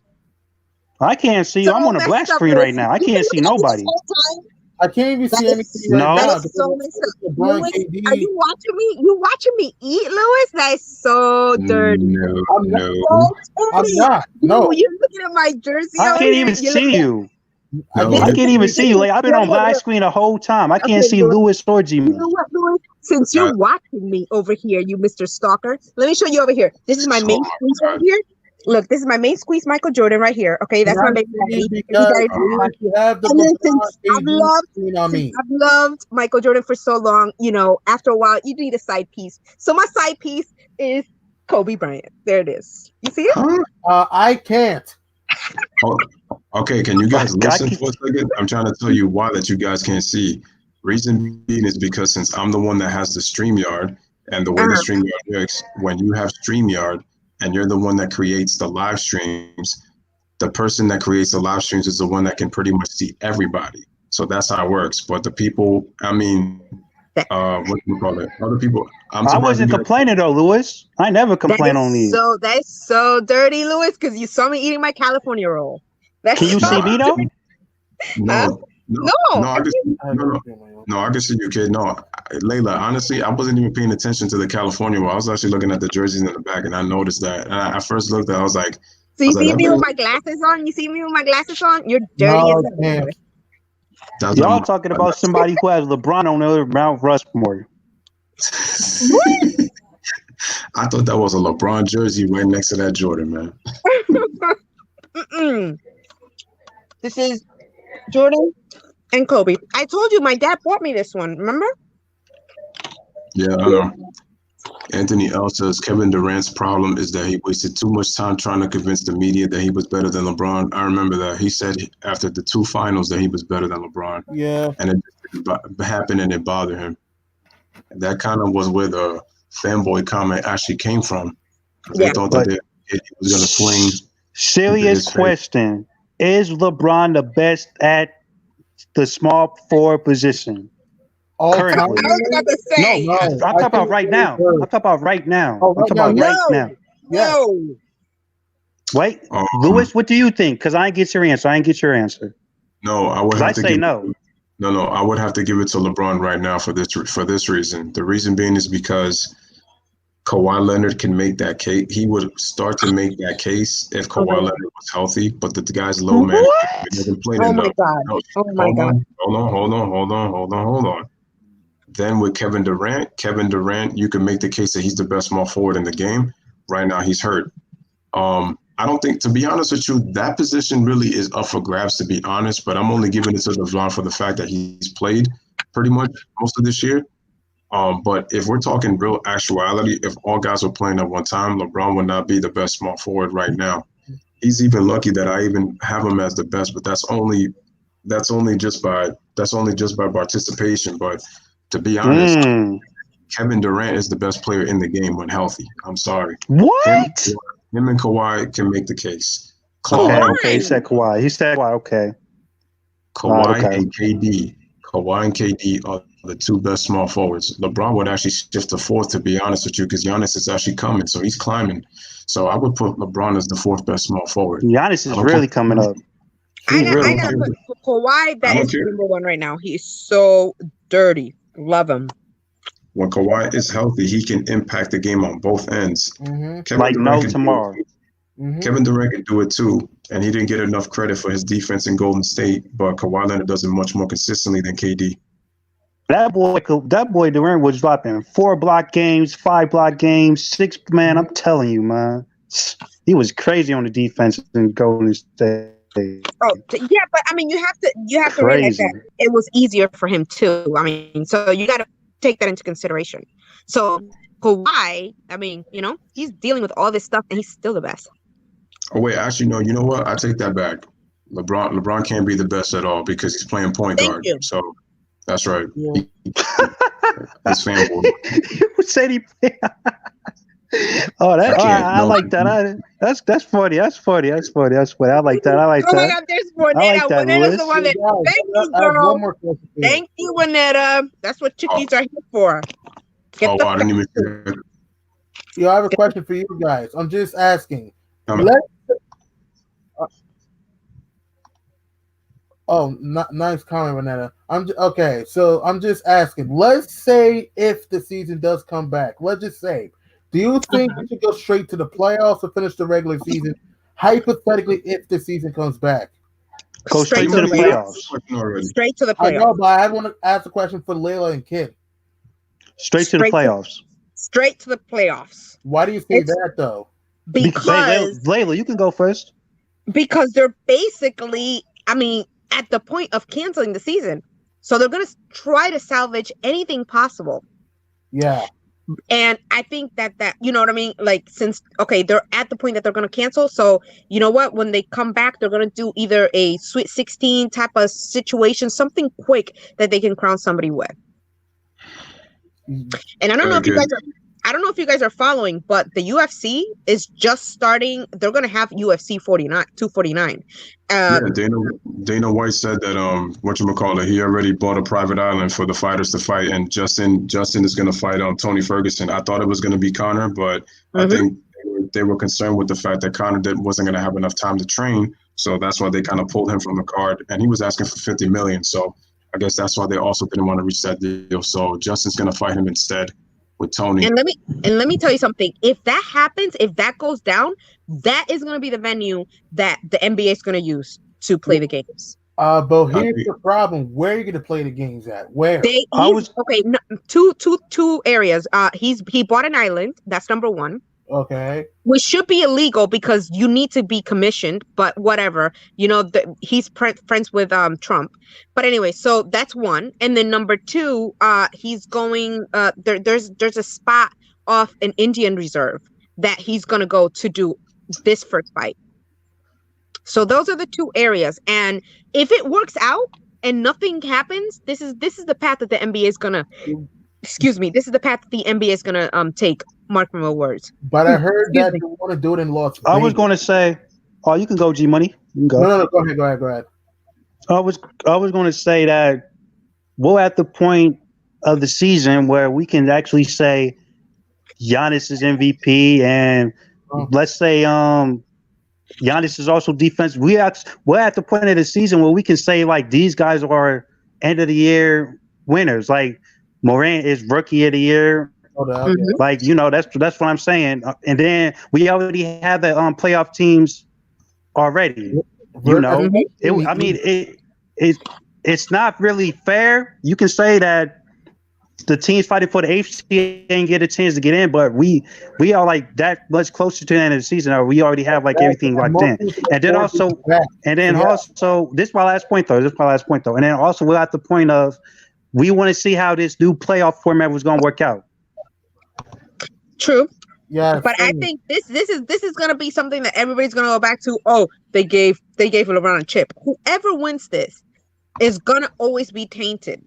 And always have an asterisk, like the 1999 Spurs. Except, I mean, the season wasn't canceled and it wasn't suspended in 1999. It's just that it was because of money problems. And then when the Spurs won the championship in '99, that's when they had an asterisk. And also Miami a little bit. The Heat won in 2012, and that had a little bit of an asterisk. So yeah, it's gonna yeah. Oh, you know what? And by the way, Godzilla, Tony is. Oh my God, he's gonna win. He's the GOAT number 2 after Khabib. But anyways, I think that's what's gonna happen though. I mean, even right now as we stand, we hardly remember that was an asterisk. So it's gonna go in the record books. Nobody's gonna remember. Yeah. That's what's. Trust me. Here's the thing though, when it comes to if the season is gonna come back, the NBA is gonna do what they can, because all these billionaire owners have already said this is all affecting the pockets. And if you look at the players that are not making very good salary on their contracts, especially when you look at rookie salaries, players who are on rookie salaries, they're going to want the season to start. And especially because a lot of these guys have to donate their money to help for the COVID-19 pandemic. That's the thing. They also got to be dealing with the families. But my thing is, I feel like the NBA is trying to do the best they can of hiding, because from everything that I've been seeing on TV, it's really looking like that this thing may not happen. Now, wishful thinking that it possibly will. I know people are saying that, oh, well, if, the playoffs happen, I would rather see a bunch of rusty players than now. And this, to me, and it's crazy. I was kind of surprised that LeBron kind of came out and said that he wants the season canceled to kind of start over. But I'm asking myself, LeBron, that's media bullshit. It's media BS, and I said that that's media BS, and I said that I know that LeBron low key wants that chip handed to him some way somehow, so then he could come out and say, oh yeah, I'm a competitor, and I wouldn't want this given to me earned. LeBron, shut the hell up, dude. You was gonna get that championship given to you, bro. Trust me, that's bullshit. Man. LeBron is a great player, but that dude is not a leader and he's not a competitor. I've said this time. I agree. He doesn't want to do a competition. Yeah, I agree. He is not a competitor. I'm sorry. Emmanuel says no, it's a big time. But 29. Do you guys all agree that next season everybody should be healthy? I don't care. Everybody should be healthy. There should be no excuse. Matchups. I want to see players back to their old strength. Imagine the storylines next season. The rebirth of the Warriors dynasty, maybe. The late. Oh my God! Like that would be what? That would be the worst thing to happen to LeBron James if the Warriors would have come back. I cannot wait. I want the season canceled. I want him to not win anything. I don't want to cancel. I would love it. Go ahead. Sorry. Layla, he was going to lose to the Clippers anyway. I felt. He was going to lose to the Bucks. Oh, I already know. He was going to lose to the Bucks. He was going to lose to the Bucks or the Clippers. It was pick your poison. I don't trust the Clippers in the playoffs. I don't believe in Paul George and Lou Will. In my personal opinion, I don't think the Clippers beat the Lakers. I just don't see it. That's just me. No. Here's the thing, G Money, though. Here's the thing. I know. Hold on. If we were talking about, let's say the playoffs had started. So I sound like Skip Bayless right now. Yeah, okay. Listen. If the season would have stopped by the time that the Lakers won and the Lakers faced the Clippers, the edge would go to the Lakers. The problem is because of this quarantine, now everybody's taking a break. And I thought this would be an advantage because LeBron is rested. No, it's a disadvantage because all that chemistry that the Lakers build up, they go straight to the playoffs. And if they do kind of a one-game series, listen, they could catch the wrong team on a bad night, on a bad day. If they have to meet, if it was a one game, they knock them off. Next thing you know, LeBron is blaming the quarantine. His fanboys are blaming on the quarantine. And LeBron is old as ice, so he's gonna break down any second now. And you have to understand the West is gonna get tough. Dallas is gonna get better. Memphis will get better. Denver will get better. OKC is gonna get better. Utah. That's another. The Jazz has kind of been up and down. Utah's kind of been just a little disappointing because Utah they can win 5 in a row and then lose 6 in a row. They can win 8 in a row, they can lose 9 in a row. The Jazz are way too inconsistent. They've been a roller coaster this year. That's why they've kind of been a little disappointing too. So I forgot about them for a moment. And for the Raptors, Toronto's been, you can argue, the surprise team in the East. You can argue that the Raptors. You're watching me, Louis. Like who had the Raptors for 2 for the year. I'm trying to listen to G Money and oh my god. Hey, that's Layla Cap. I'm listening to G Money. I'm listening to G Money. Go ahead. Okay. I lost my focus. I'm just saying that another disappointing team in the West is the Jazz because their inconsistency. But for the Raptors, it's like Toronto's kind of overachieved up to this point. Like they had a 15-game win streak until the Nets beat them, ironically. Also the fact that, the Raptors, it's like, who's been their go-to guys? Spicy P, Fred VanVleet, Kyle Lowry. It's like, who's been... Even Norman Powell's played amazing this year. Norman Powell, since he's come back from injury. It's like, Toronto's been the surprise team in the East, you can argue. G Money, I disagree with that, though, because they're the defending champs. And at the end of the day, everybody feels like that, they didn't really need Kawhi and all of this nonsense. So they had something to prove, I felt like. But I like that, though, G Money. But I already felt like Toronto was going to be up there. I didn't have them as second seed, but I kind of figured that Toronto was up there. You know. What about you, Louis? Isn't Toronto super surprising to you? I'm gonna say kind of because number one, they show me that they still have the system, they still have the coaching, they haven't lost their defensive principles from the time that Dwayne Casey coached the team. I was a little surprised in the fact that I didn't going to be a playoff, but I thought they were going to be on the lower side. I didn't expect them to be still at the top of the East. That's where it surprised me. So, and I have to give them a lot of credit. So, and yeah, the Heat are the surprise team of the East. That's the fact. That's a fact. Oh, but my question is with Joel Hayward. He wants to know who is the best shooting guard right now in the NBA, in your opinion.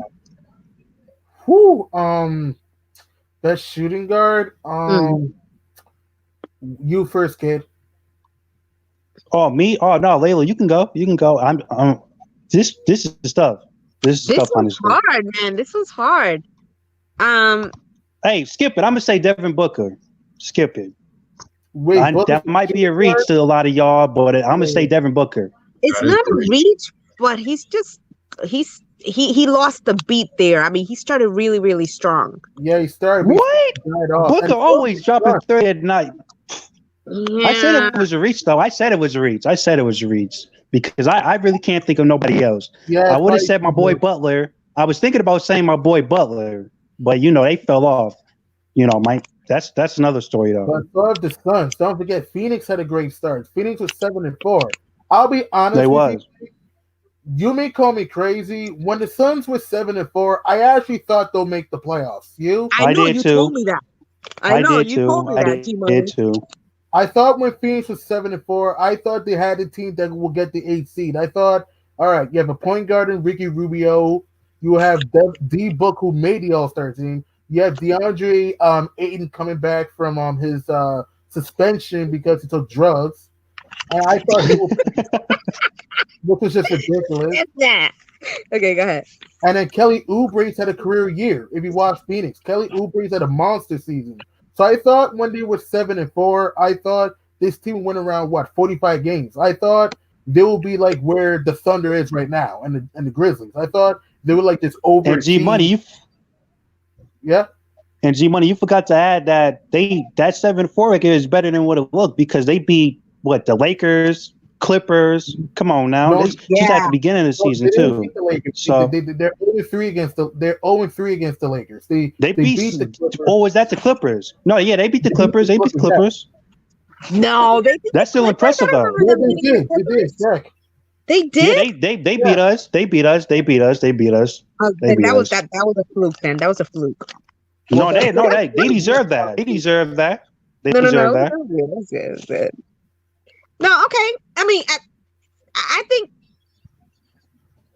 I mean, if I was gonna take any of them, I don't think I would take Devin just because he's too inconsistent. Yeah, D-Book, but don't forget, D-Book did go on a streak when he had like average like 30 something or whatever. He did go on a streak. Yeah, but I Louis, mean, who do you think? That's the thing. It's always a streak. Like when you speak about certain players, it's always like a streak. You're going on a streak. Like I want consistency. Like if I'm gonna pick somebody to be in my team, then I want a Jimmy Butler. I want somebody that's gonna be like a dog. You know what I mean? I want a dog. That's what I'm talking about. But Go ahead. What? Go ahead. I like dogs. I like Pat Bev. I like Jimmy Butler. I like dogs. So Devin Booker's just a little soft for me. I mean, D-Book is a good player, but he's not a leader. Sometimes he's not a leader, though. It's like, and also that's what I'm saying. He's soft. true. He's just like his team is not that great, though. The Suns' management is terrible. I have one more question: who has the worst management in the NBA? What team, in your opinion? oh my god.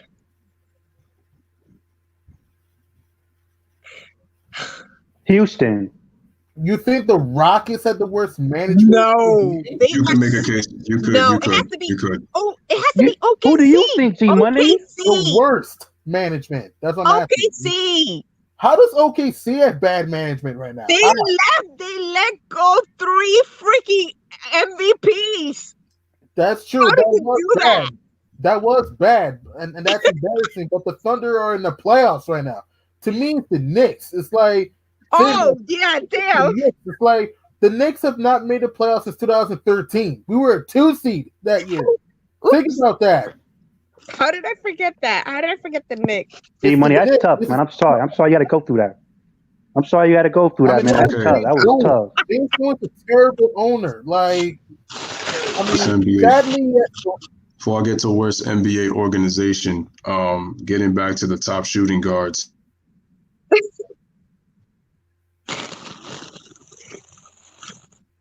He's having a career. He's having a career year this year. But in terms of top point guards, shooting guards. Excuse me. It would have to be between. I would put Klay Thompson, and I would possibly think of James Harden. Those two come to mind. you do have In terms of shooting guards. you do You have can a flip-flop I can't either put one. Klay Thompson this. He's been hurt. They're not dogs though. When fully healthy. True. I need dogs. Wait, Lou. I got a question for you then. Is Klay a top 3 shooting guard in your eyes? Yeah. Yeah. Okay, G Bunny. What about you? Yeah. Layla, you. Yeah. Who's your hell other yeah. 2 shooting guards? Who's your other 2 shooting guards in front of him? James Harden and Yeah, I guess Bradley Beal. Yeah. You could make the case that Bradley Beal would be another one. Bradley Beal's I had a always monster felt it was Harden, Butler, Klay. That's me personally. That's me personally, though. I agree with that list. Shooting I agree guard. with But that Bradley list. Beal's top 5 in shooting guards, no doubt. Bradley Yeah, Beal, he's yeah. I mean, Bill, Bradley- yeah, I agree with that, G. I Bradley Beal agree has with that, 30. G The Money. Wizards stink. That's Yeah. another bad organization. The Wizards are in. I mean, I know John Wall's not played at all this year, but dude, Washington's second best player is freaking Davis Bertans. Okay, like, come on, really? You can make a case Was that the Blazers John are one of Wall the worst organizations too. The Blazers Was too. John Wall a top 3 point guard before he got injured? top Top 5. 3 point guard, top 5, not top 3, top 5. Who are your other 2 point guards? I mean, who are your other point guards in front of him? In front of John Wall when healthy, Steph Curry. Yeah. Steph. There's Russell Westbrook. Yes. You could argue Dame. You could argue that though. Argue? You could, yeah. He is. He's one of the top. What are you talking about? Could argue? Not. No, I said when John Wall was healthy. Oh, well. Okay, go ahead. Go ahead. Sorry. I also said Russell Westbrook, right? Yeah, you said Westbrook. Yeah, no doubt. I mean, Curry, Westbrook, Dame. My top 5 right now in point guard, I would say Curry, Russ, Dame. The other two is kind of tricky. Hang on, let me think quickly. It's tough. You got to look at Doncic in there. Luka's the top 5 point guard right now. Like, look at He Doncic. is. Oh, Luca, What? yeah. Yeah, he is. He is. My number 5, that's kind of tough. I can't think of any other great ones. I mean, Kyle Lewis, what Lowry. about you? Oh, G Money, you didn't give your fifth? I'm sorry. I'm just thinking. I'll just put up a guess to this point. I don't know. He said a question mark. Oh, wow. What That's about funny Ben right there. Simmons though? What do you think about Ben Simmons? You think he's top 5 point guard? Ben Simmons? No. What? He can't even shoot. No, but the thing is, when you think of the point guard, there's really not. Usually, you would think of a lot of like top ones, but Chris Paul is Oh, still yeah. there. Oh, my Chris God. Paul. I can't Chris believe it. Paul, I got Chris Chris Paul. Paul. Chris Paul's at number 5. Steph He's is like number the one GOAT for sure. of this game. Yeah, Like, Curry is number one. Curry is number one. Chris Paul is leaving Curry in the wins right now because he's doing a great. I mean, I did not see this coming. I mean, OKC has just been overachieving. They're just overachieved. I want to ask you something. If the season did keep going, how far do you think teams like the Heat, the Grizzlies, and the Thunder would have gone in the playoffs, assuming the season does come back? For the Grizzlies and the Thunder, it depends on matchups, but I got the Grizzlies out in the first round. I got the Thunder possibly making the second round, unless if they were to face the Jazz. Any other team, they're out. They're out in the first round. And then for the Miami Heat, they probably got the best chance out of those 3 teams to go deep into the playoffs, probably reach the Eastern Conference Finals. True, and maybe the Going NBA into a finals, team right? like Toronto. Yeah. What? What were you, kid? That's man. I ain't even gonna rebuttal that, but I'm gonna say By all OKC means, in a do. second. Huh? I said, by all means, do, kid. Oh, you said Whoa! Is that a challenge? I think that's a challenge. I want the smoke, bro. I agree. hey, Louis, you Smoke. killed me, man. That was funny. You said my Hey, I can't get in my bag, man. I've been in my bag all day, but I'm gonna say OKC in the second round. What was the other one you said? G Money. Memphis, Miami, and Toronto. Memphis in the first round, OKC in the second round, and then Miami in the Eastern Conference Finals. And what about Toronto? Toronto's overachieved. Second round. Okay. Overachieved Toronto. What about you, Layla? How far do you think Miami, Memphis, OKC, and Toronto would have gone if the season does come back? How far do you think they'll go? Okay, I tell you, OKC. I see second round out. Probably get taken out by the Rockets or something like that. And I honestly, and this is a little, but I thought Miami was going to go to the Western Conference Finals. Eastern Conference Finals. So it was going to be Miami and the Bucks for me. Possible. And and the Grizzlies, I mean, they were overachieving so much. They kind of took their foot off the gas, but they did though.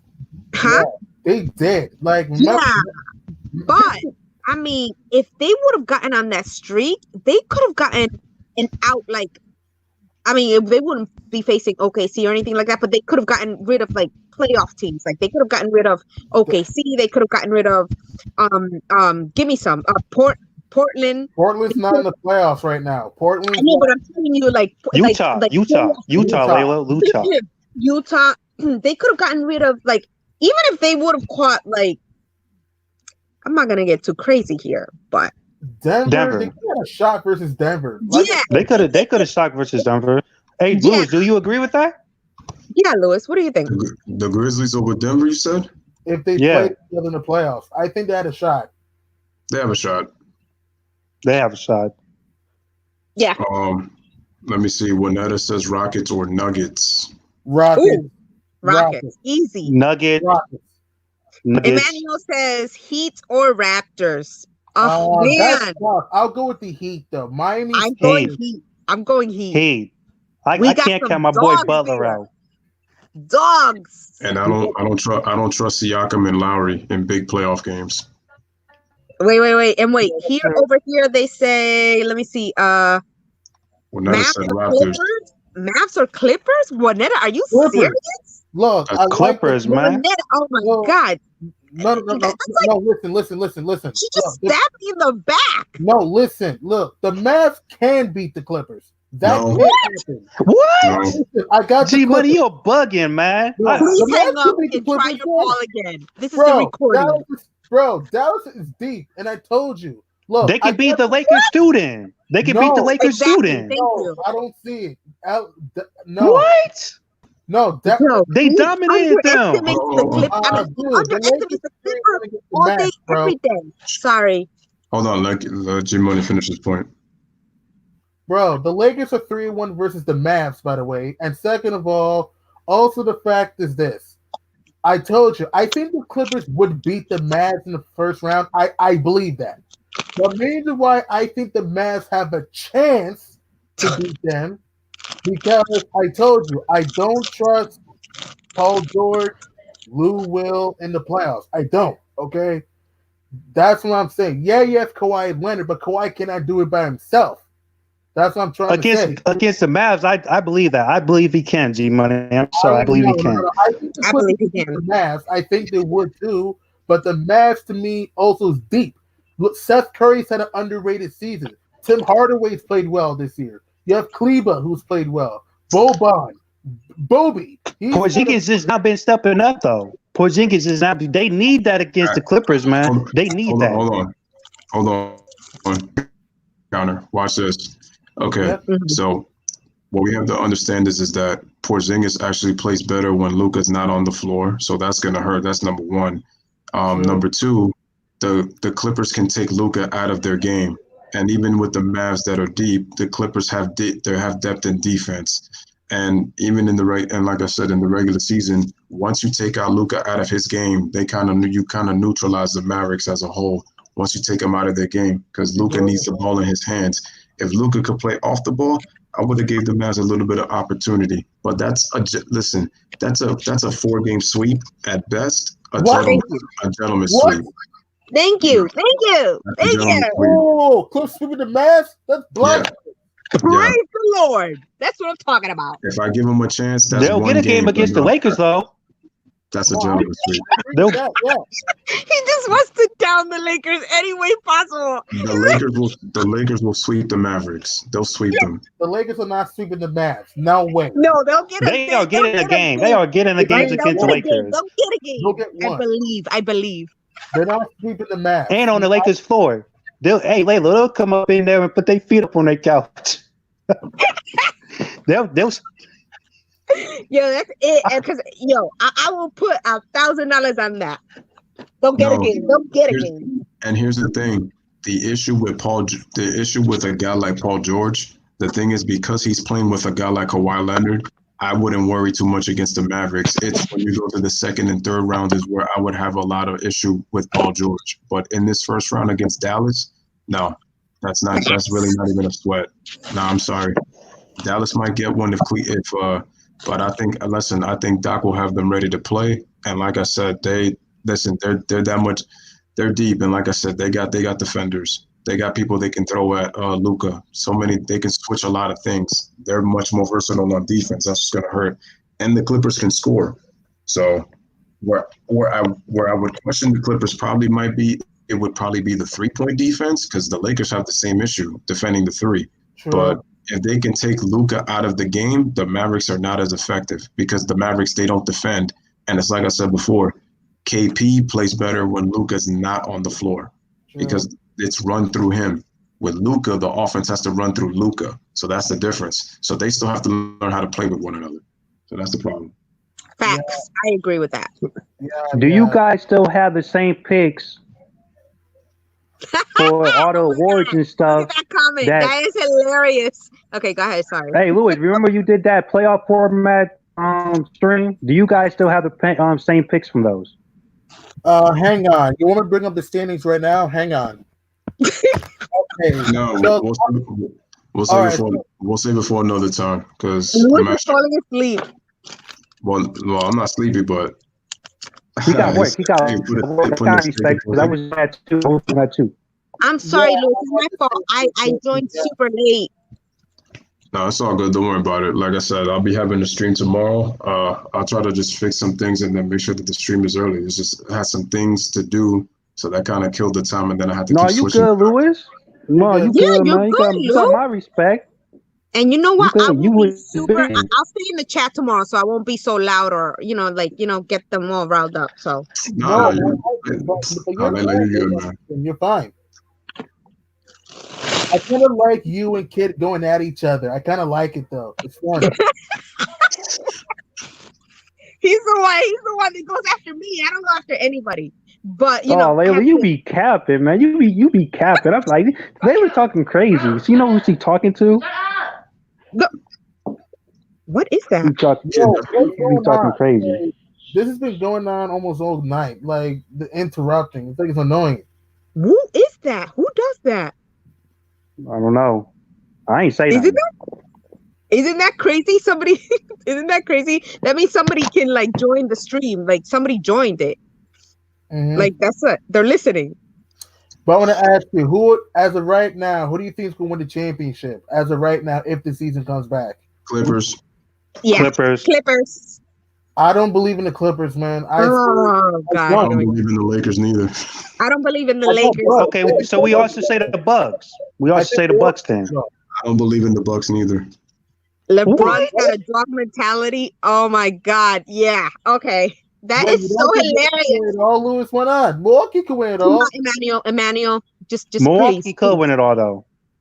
Milwaukee? You think so? Yeah. The Bucks had the depth, they had the firepower. The question I have with the Bucks is, can Chris Middleton, Giannis, and Eric Bledsoe be consistent in the playoffs? That's why they're Giannis not can. winning. Giannis I can. don't know. Giannis hasn't had a dominant playoff run yet, though. If you watch the games, though, I think this time around he would, though. I think if the season does return, I think you're going to see a different Giannis, though. And I think Chris Middleton, Eric Bledsoe, to me, this year will play well. That's just me. We just have to wait and see what happens. But I just think that the Bucks, to me, have the most firepower in the NBA. Like, I agree, but I agree with that, Jimmy. But G-Money, I was going to say Giannis was pretty good last postseason. You're counting on Bledsoe? He died in the Toronto series, though. He died in the Toronto series. Hey, that was a statement victory. Kawhi had to prove something to people. That was just we ain't gonna talk about that too much. Kawhi had to do something to everybody. He had to wake people up again. I mean, yes. Terminator. Giannis, you got to produce. I mean, Giannis was dominant early, but in the Raptors series, Toronto made him to a jump shooter at times, and Giannis didn't take advantage. And again, that's the problem I have with Giannis. Again, he's not a choker in the playoffs. He's not, but he's an underperformer sometimes. So he hasn't had a dominant playoff run from start to finish yet. That's the problem, though. Here's why I think the Bucks. This is just what I think. Okay, I believe it's going to be the Lakers and the Bucks in the finals. That is me if the season does come back, and I got the Bucks in 7. How disrespectful! No, I agree with that. I can agree with that. I agree with that. Louis, who do you got? Who you got, Louis? What? Wait! You're saying Lakers and Bucks? Yeah. Oh my God! Somebody's smoking something. I think you caught contact. Bad picks. You have the Clippers. How's that a bad pick? Yeah. I have the Clippers. So Yeah. Layla the one that's talking crazy. Hey, What do you need to get out? Hey, Bron. Sorry. Go ahead, guys. Listen, the Milwaukee Bucks are not going to win the NBA championship, and the reason is because of Chris Middleton and Eric Bledsoe. once they stop Giannis Antetokounmpo, what are those guys going to do? Same thing with Thank the you. Clippers, man. If Kawhi Leonard gets shut down, which is rare, what's Paul George going to do? And Lou Will if Kawhi Leonard gets slowed down. It almost sounds like if you're banking on the Clippers to lose from the way I'm No, I'm not. I like the Clippers. I just don't believe in that team in the playoffs, though. And I don't. I've seen the history. We've never seen them in the Louis, playoffs. G-Money believes in them, but he don't believe in Paul George. Playoff performers. Like, but Paul George was an MVP candidate last year. And so is James Harden many times in his career, and he doesn't come through in the playoffs. Like, you know, Ooh. like, damn. I don't want to hear MVP BS. I don't want to hear that though, because that's regular season stuff. In the playoffs, that's when you make your name and your game in the playoffs. And I'm sorry, I don't believe in the Clippers because you have a playoff choker in Paul George and a playoff chokey, and underperforming, in Lou Will. And other than playoff chokey. No, George he's chokes making in the playoffs, no doubt. Paul George chokes in the playoffs every year, though. Like, and Lou Will is this, okay? Lou Will is good in the regular season, but in the big moments of the playoffs, like look at last year, for example, okay? He played well on the road last year. He didn't play well at home. That's not going to get it done. Doc Rivers is a great coach. He's a fine coach. But even then, even Doc Rivers has his playoff shortcomings too. Like he's not a great coach. No, he's a good coach. Like good, yeah, good. He's a not good great. Coach, but even though he did win it all in 08, you have to consider this though. The Celtics in 08, they went 7 games with the Hawks and the Cavs, 2 teams that they were better than, and went 6 games with the Pistons, and they won it all. Okay, but Doc Rivers blew 2 3-1 leads. He blew a 3-1 lead in 03 with Orlando against Detroit, and blew a 3-1 lead with the Clippers against the Rockets in 2015. Doc Rivers has shortcomings too. That's what I'm saying. That's another reason why I don't believe in the Clippers, though. Because other than Kawhi Leonard and a little bit of Doc, who's got it done in the playoffs? Who? But G-Money, Indiana PG-13 was fired, though. He was fired. Watch the games his entire playoff career. Look, 2012 Paul George was not that great. 2013 playoff P was good until the last few games of the Miami series. In Game 7, he had a 7-point game. In the Game 7, in the conference final. Look, I know the Pacers were not supposed to beat the Heat in 2013, but 7 points in a closeout game with a golden opportunity to go to the finals is ridiculous. Wait. What? Hey, Layla, he got this. He got this. He got this. Wait, like, G-Money got it. Why is G-Money causing me stress that I didn't have? Just let me talk for a moment, all right? He was talking too. G-Money be talking too. 2014, Paul George was not that great in the 2014 playoffs. Indiana almost got beat by Atlanta in the first round. The Hawks won 38 games that year with no Al Horford, okay? And the Hawks almost beat the Pacers twice. They nearly did. And just give the brother chip. Just give him the chip. And Washington almost knocked off Indiana in the second round. The Wizards were not supposed to be in the playoffs that year. And then also against Miami. Again, I know the Heat were good, but the Heat were not as good as they were the year before, okay? Indiana, and don't forget this too, okay? The Pacers literally said if we had home court advantage the year before, they would have won. The Pacers had the best record in the East and got trounced in 6 games. They got trounced. They got clowned in that series, though. That was a young Paul George, though. I mean, you can't. It's not. I'm not saying it's only Paul George. I'm not saying that. I'm not saying it's all Paul George. Roy Hibbert was a bum in the playoffs at times.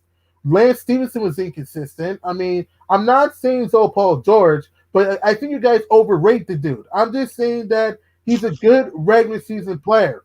But if you watch his entire playoff career, he hasn't had a dominant playoff run yet.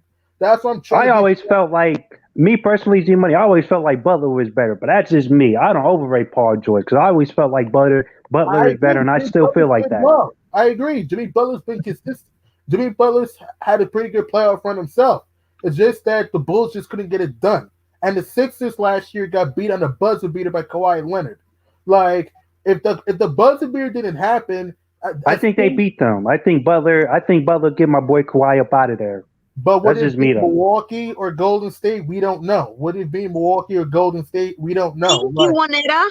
That's a good point Juanita made. Kyle Lowry was a choker, and Yeah, Kawhi but we got him don't a know chip. what Paul George is going to do with Kawhi. We don't know. Like, we don't know for sure, though. Like, we can't just use a Kyle Lowry thing. It's a wait and see type thing. It's possible Paul George will play well with Kawhi. It's possible, but it's also possible that he may choke, though. We just have But to Kyle wait. choked. Okay. Kyle Okay. choked True. too, That's true. Listen. and he still got him a chip. Listen. But here's the difference, though. The difference now is that Paul George is playing with Kawhi Leonard, so you could say that we don't know, and that may be somewhat of a fair point. But the difference is that with Russell Westbrook is not a closer, and he's not a system player neither. Russell Westbrook is about the Russell Westbrook system. At least with Kawhi Leonard, he plays in a system, and that's something that Paul George doesn't have to deal with. In the fact that Kawhi Leonard is the closer for that team, so he is the closer. He is the closer. But I do agree with you in that sense, though. We got to wait and see because Lou Will has to play better at both on the road and at home. He cannot trying to just get up you on guys the road. to So I agree with understand. you. You guys seem to forget it. Like Lou Will. Hold on. I wasn't done. I got to finish my point about the Lakers. I don't trust LeBron and AD neither for this reason. Who's really going to be that person in the fourth quarter? Because LeBron fools you thinking that he's a fourth quarter closer, but he's not. And he usually is getting his points when role players play well. And that's the thing.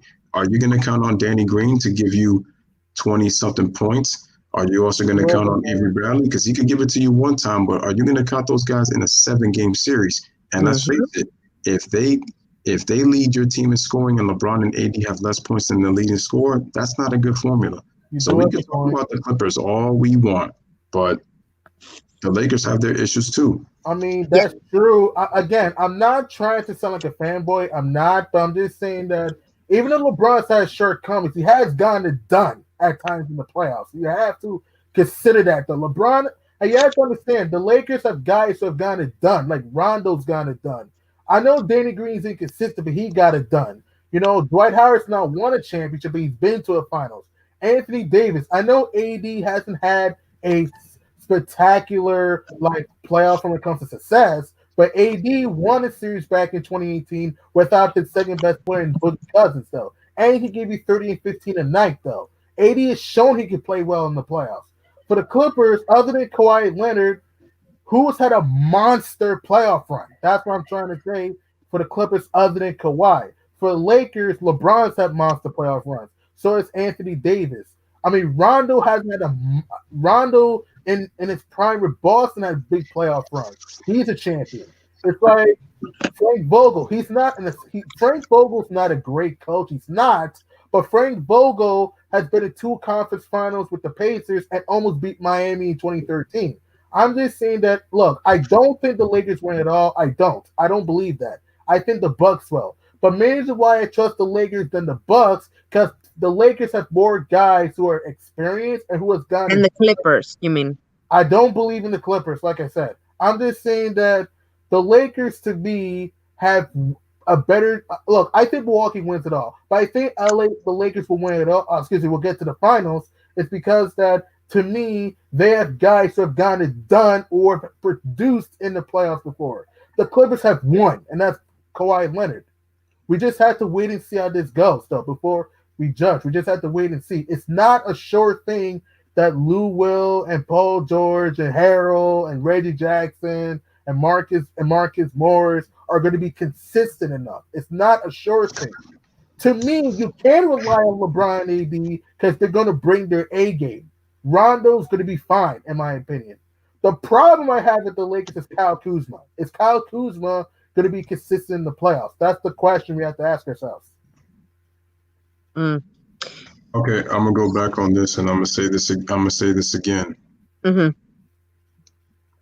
I'm saying that again. The title is coming to the Western Conference. I'm telling you right now, the Milwaukee Bucks are not winning the NBA championship. They're not. They're a nice regular season team, but they're not winning the NBA championship. You can tell me firepower all you want, but once they shut down Giannis Antetokounmpo, Chris Middleton and Eric Bledsoe are once again going to be no-shows because, again, Eric Bledsoe plays best when the pace is fast. And in the playoffs, the pace slows down. He's not a half-court player, and he's going to get exposed again in the playoffs once they turn half-court. Once you take Giannis out of that series, again, Chris Middleton is not a dominant player. See, they would be okay if Chris Middleton was dominant, but since he's not a dominant player, it's going to hurt them in the playoffs. And as well as they play defensively, look, Atlanta Hawks won 60 games, but who really saw them as a championship team? Now, nobody. Atlanta was fool's gold. They didn't have a down. Same thing with the Raptors when they won 59 games. Who saw them as a serious team with DeMar DeRozan? Nobody. Yeah. So this hey, is but in all due, the Bucks is better than both those teams, though. That's what I'm saying. They are. Then who? Who? No, he not better than that 60. He not better than that 60-win Hawks team. That 60-win team, no doubt. They way better. No. I'm not talking about that. I know the Bucks are better than the Hawks. That's not what I'm talking about. They're better than the Raptors too. By the way, in 2018, they were. No, yeah, they're better than that. I'm just saying that the Bucks are not better than the Clippers, and they're not better than the Lakers neither. And trust me, because to be honest, both the Clippers and the Lakers actually have the defense to be able to neutralize Giannis Antetokounmpo. And the Bucks are going to get exposed. They will get exposed against both teams. But here's the thing: I think the Bucks have the defense to neutralize Paul George, Lou Will. AD's gonna have a big series. I think AD will play well, but I just don't think AD's going to explode against the Bucks. I don't believe that because Milwaukee has more shooters than Lopez, Middleton, Bledsoe, Culver, DiVincenzo, Pat Connaughton. George Hill led the NBA three-point shooting for a stretch. Milwaukee. Okay, Giannis can hit the three too. Sorry. Yeah, but they're finicky. They're finicky, man. Sometimes. It's not for sure. Well, I can't place. If you tell me right now, place $1,000 where you think it's gonna be. Like I have to say Clippers and Lakers. Like I don't believe. Like I said, I don't believe in the Clippers because you have two playoff chokers on your team. And for the Lakers, Choky, G. Playoff choker and Choky. Exactly. Okay. And for the Lakers, they have some question marks though. Sometimes but you got a closer. And the Lakers' execution in close games can be very questionable. The Lakers don't have a closer.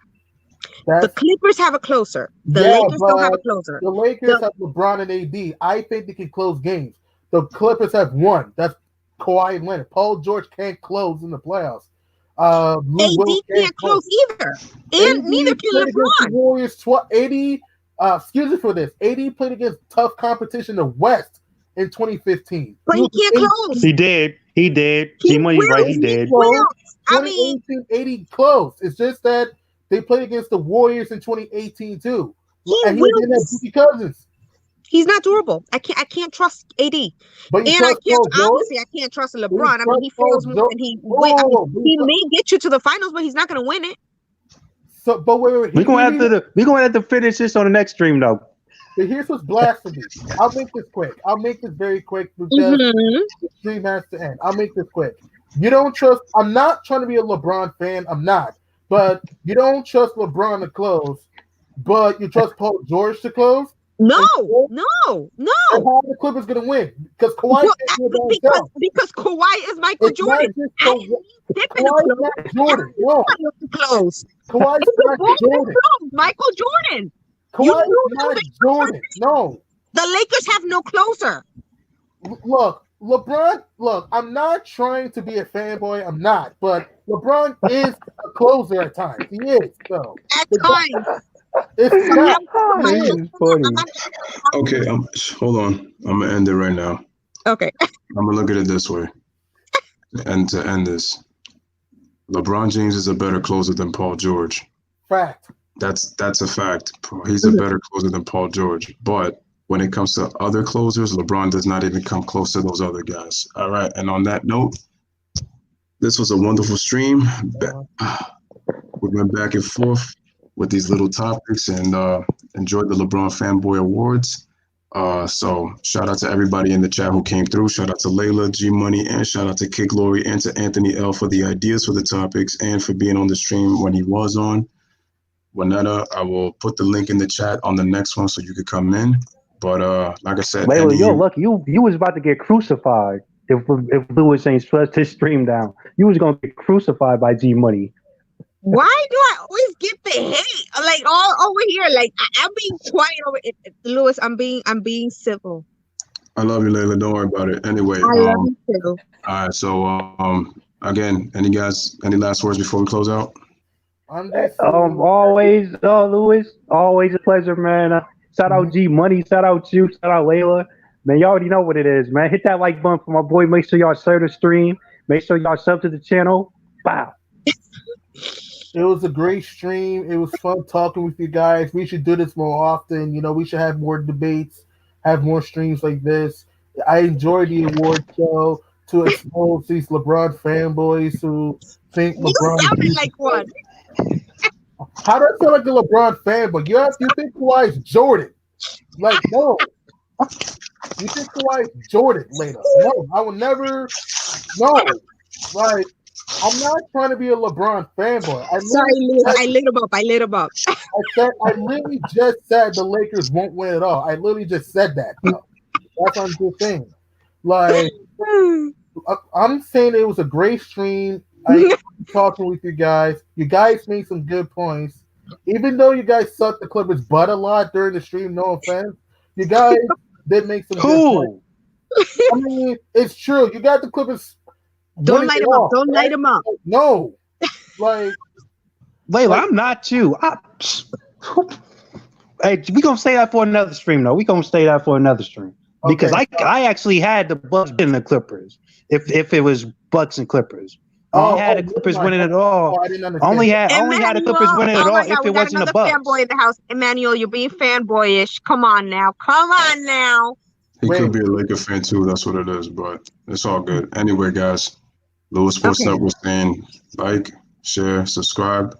This is another good one. And all right, everybody have a wonderful night. And I will see you guys in the next one. Like, share, subscribe, share. Kisses and huggies, everybody. Much love, positivity, and good karma. All right. All right. Take care, guys. Bye.